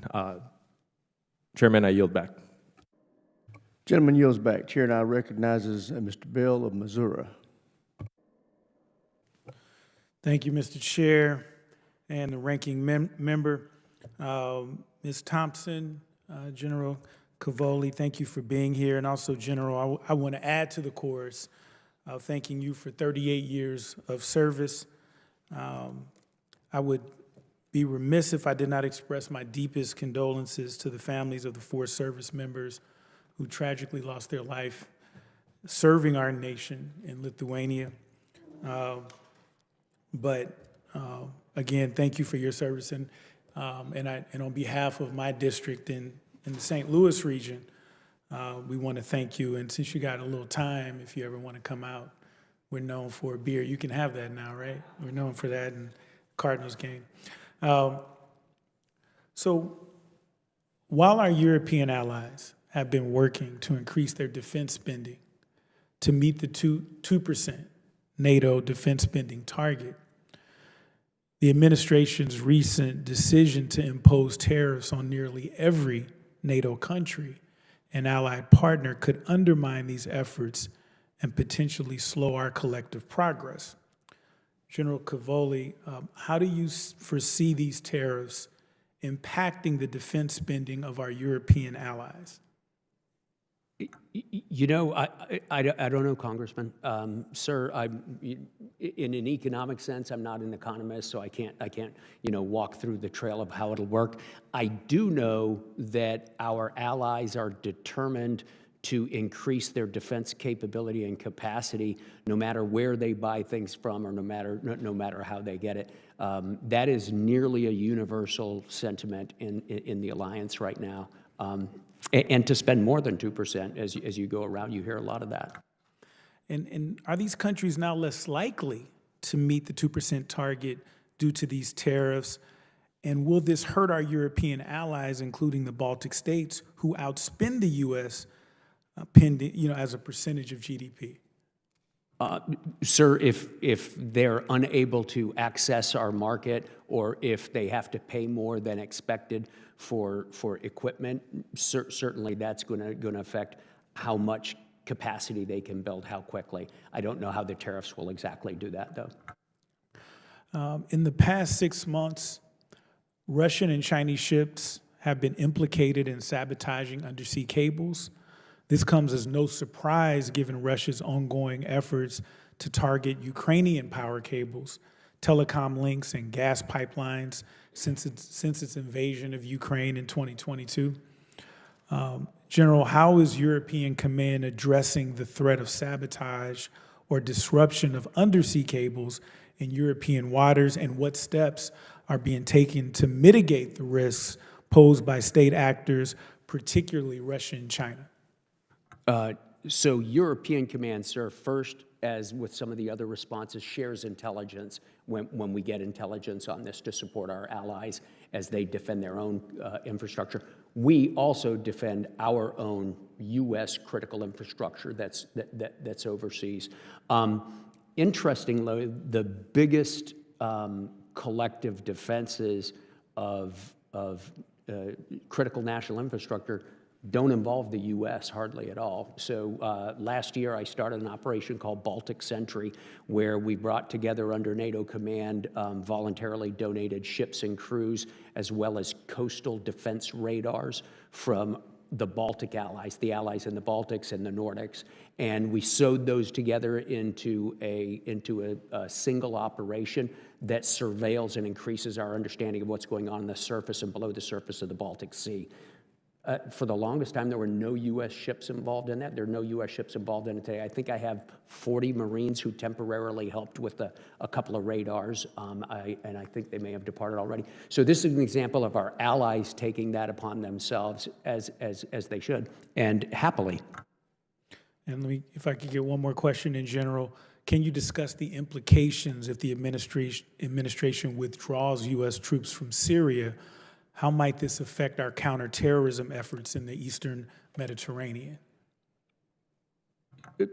So it would mainly, from my perspective, affect our ability to collect intelligence. And I have to leave that at that in open session, sir. You know, I concern myself very much with the Russian presence in the Eastern Mediterranean. That has been greatly weakened by Gentleman's the time's recent expired. events. Chair, and I recognize the gentleman from California, Mr. Whitesides. Thank you, General. Thank you, Mr. Chairman. Thank you both for being here at this pivotal time for U.S. interest in Europe. Obviously, this is a time of immense change in your AOR, the shifting U.S. posture, the continuing war in Ukraine, not to mention the recent additions to the NATO alliance. It's clear to many of us on this committee that continued strong support for Ukraine is not only vital to U.S. security interests, but to the continued strength and vitality of our alliances and partnership in Europe. General Cavoli, in the years since Putin's unprovoked invasion, I've been heartened to see that former Soviet states who had previously been deferential to Russia were beginning to push back on Putin's bullying tactics. Obviously, the U.S. posture towards Ukraine has changed a great deal in the last 3 months. In your opinion, how would a U.S. withdrawal from global leadership in support of Ukraine impact these smaller nations' ability to demonstrate independence from Russia? Specifically, in your opinion, will it have an impact on the democracy movement in Belarus? Congressman, it's a great and important question. A lot of answering it would go well outside of my my wheelhouse. I will say that all nations are watching very closely what the U.S. does any place all the time. You know, we're such a mover on the global stage that everybody's constantly observing and calculating against that. That's especially true in those states that have the opportunity to get out from under Russia's shadow. Armenia would be an excellent example of that. So they're watching closely. Thank you, sir. On a similar note, I wanted to ask you about the following subject. So Putin's regime is constantly engaged in egregious cybercrime and offensive cyber operations against us, our allies, against companies, infrastructure, you name it, which is why I was very distressed to hear that this administration initiated a pause on offensive cyber operations against Russia. I'm honestly at a loss to understand how giving Putin's cyber criminals a free pass serves our national security or economic interests. General, does a cessation of offensive cyber operations, either temporarily or ongoingly against Russia, create any risk for our troops and operations in Europe? Sir, any details would have to be spoken about in closed session, of course. The cessation that you're talking about did not pose risk to my troops. If they had, I would have made that clear immediately. Thank you, sir. I just want to say on behalf of Congress and the nation, we're so grateful for your service, and you are what makes America great. So thank you so much. I yield back, Mr. Chairman. Chair, and I recognize the gentleman from Louisiana, Mr. Higgins. Thank you, Mr. Chairman. General, thank you so much for being here, sir. You're tremendous service to our country. I'm an old Army guy, enlisted. I wanted to be Navy, but my ASVAB scores were too high. So I appreciate your service, and it just can't be overstated, the debt that our country has to you, your family. So many decades of sacrifice. Thank you, sir.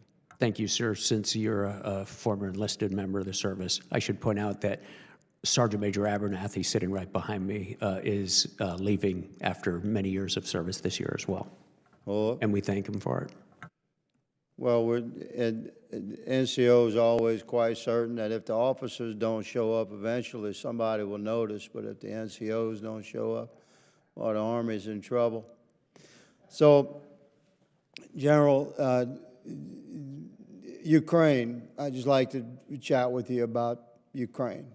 And if you could, for America and for some members of this committee that need clarity. Could you describe from your perspective, which is quite unique and experienced, what does victory look like? Can you share with us how you would envision victory? Should we continue to invest American treasure in to seek some resolution of the Ukrainian war and Russian invasion of Ukraine? Clearly, we seek some definition of victory. Could you possibly share that? Absolutely, Congressman. And without getting into the realm of policy, which Ms. Thompson is obviously much better prepared to talk about than I think you have to start by saying victory for whom, right? And whose victory? What does a good outcome for the United States look like is one part of that. Okay. What does a good outcome for Ukraine look like? When you think about Ukraine, you can think about it in increments. The first step to winning is not losing, right? So Ukraine has to defeat Russia's efforts to continue to take their territory. Then after that, you have a national question: how much of it do we want to take back, and what is the cost-benefit analysis of what it will take to take that back? And I think the Ukrainians calculate that every day and plan against that every day. So, it's a complicated question, but I think an important part of it is we have to ask ourselves, what are the benefits for us in the various outcomes? So to the gentleman's point, and thank you for sharing your perspective there in this setting. You're limited in how you can respond, I'm quite sure. But it's important for America to observe that we do seek resolution of this war. And this Congress and this committee in particular carries quite a heavy burden on making responsible decisions on behalf of the American people that we represent. So defining victory to some of us at this point has become as clear as just a cessation of war, the cessation of the killing. And for some of us, it was difficult to envision any scenario where Ukraine defeats Russia. This seems to be a fantastic projection of the wildest imaginations of what potentials could be. So sustaining the war, it would be sustaining the killing of Ukrainian men and women and the destruction of Ukrainian territories. And it seems to us that Russia can bear the brunt of this conflict for quite a long time. And I would ask the good lady's perspective of, give us a window on ending this thing, and how can we look forward to some sustained peace in a way that Ukraine could measure some prevail. Thank you, Congressman. And I can certainly provide additional color to this in our closed session from a policy perspective. But President Trump, as you've rightly hit on, his goal is to end it as soon as possible. And that's why we're undergoing the peace process that's currently in discussion. And I would say, again, the goal is to end that peace process in an enduring fashion so that we're not at this table again in the short, medium, or long-term period of time. Thank you, Madam Chairman. My time has expired.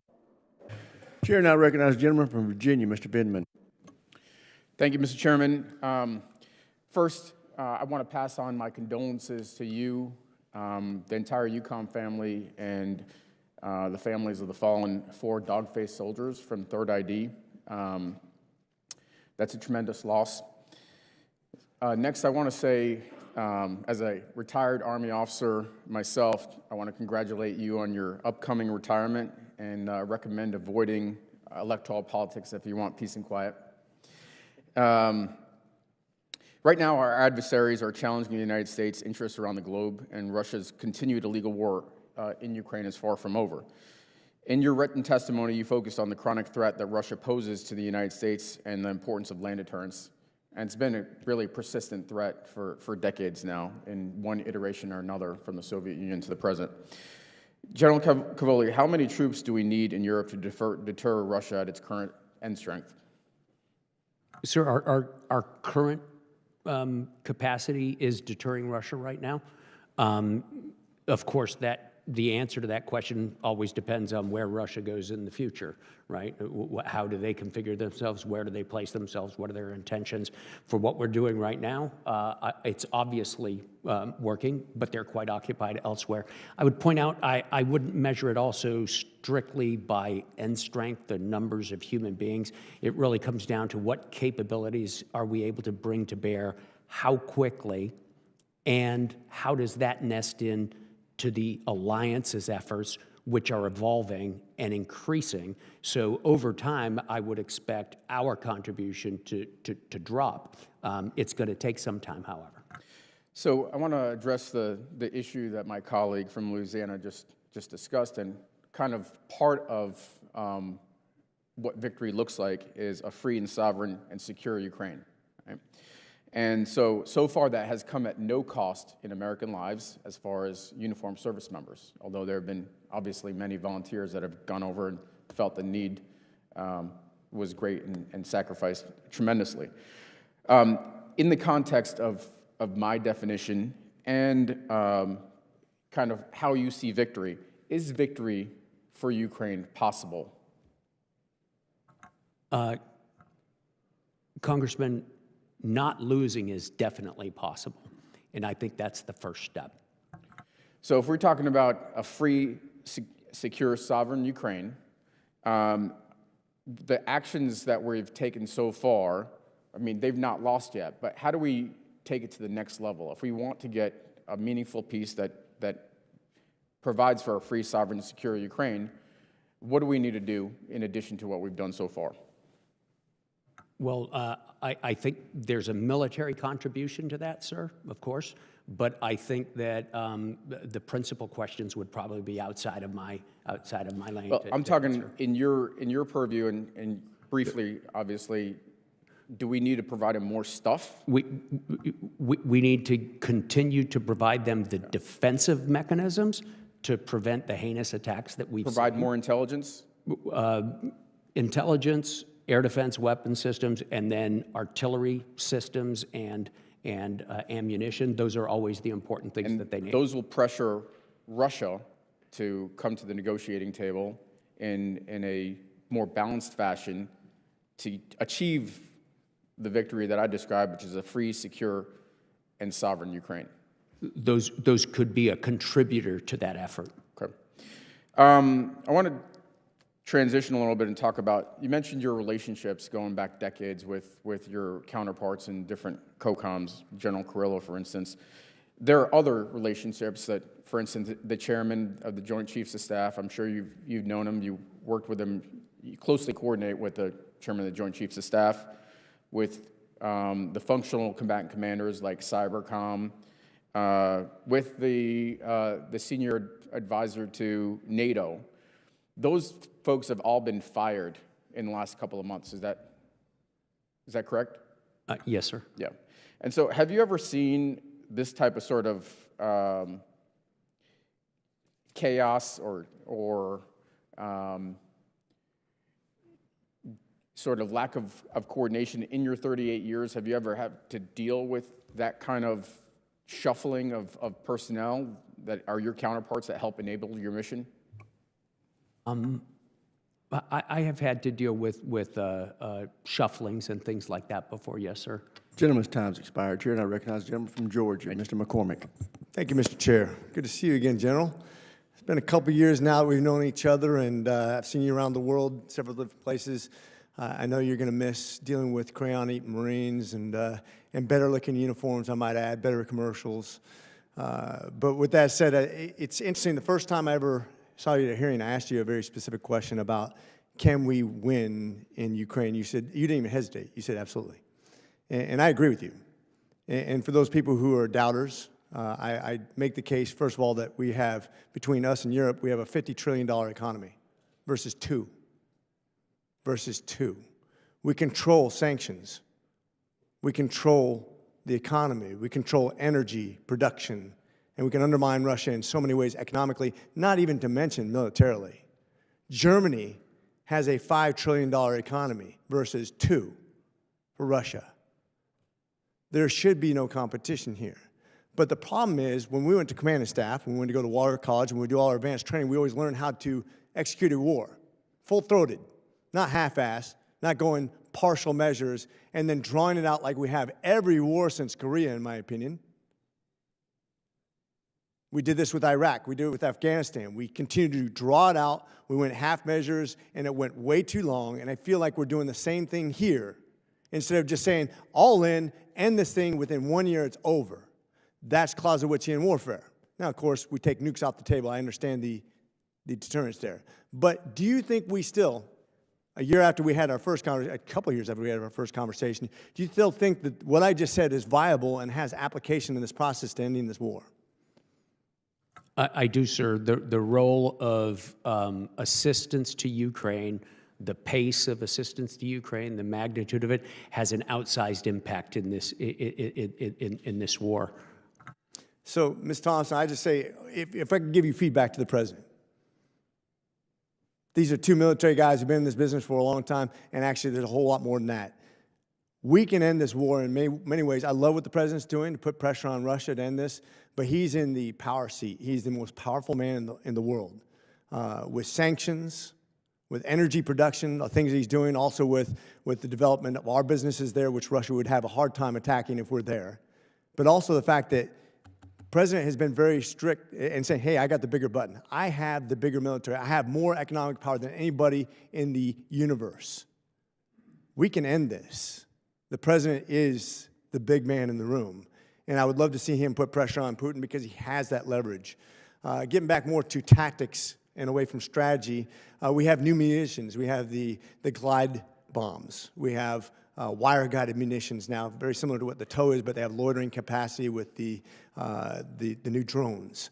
What are we doing to both develop that and also counter that in technologies? Obviously, you're not going to talk about anything classified, but do you feel like we're moving at pace for our newly developed weapon systems? Yeah, Congressman, a general never feels like we're moving at an adequate pace when it comes to development of new weapon systems, especially in conflict. We continue to help our Ukrainian partners in their development of this stuff, but they have really, they've become the world experts in one-way drones, and they are very, very good at it.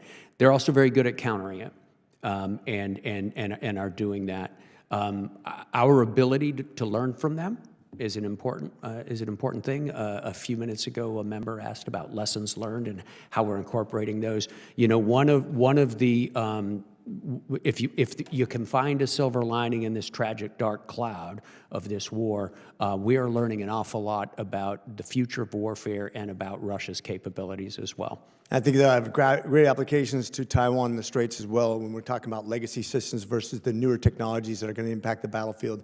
I'm almost out of time, but I want to take this time as you're nearing retirement just to say that no matter what happens, no matter how bad your uniform looks compared to the Marines or anything like that, you have one thing that you can always hang your hat on, and you have the coolest title ever, Supreme Allied Commander. Nobody can take that from you for the rest of your life. God bless you, Semper Fidelis. Good luck in your next career. Thank you, sir. With that, I yield, sir. Gentleman yields. We will now conclude this open session and take up the closed session in room 2212 at 10 minutes after 1 o'clock. We're adjourned.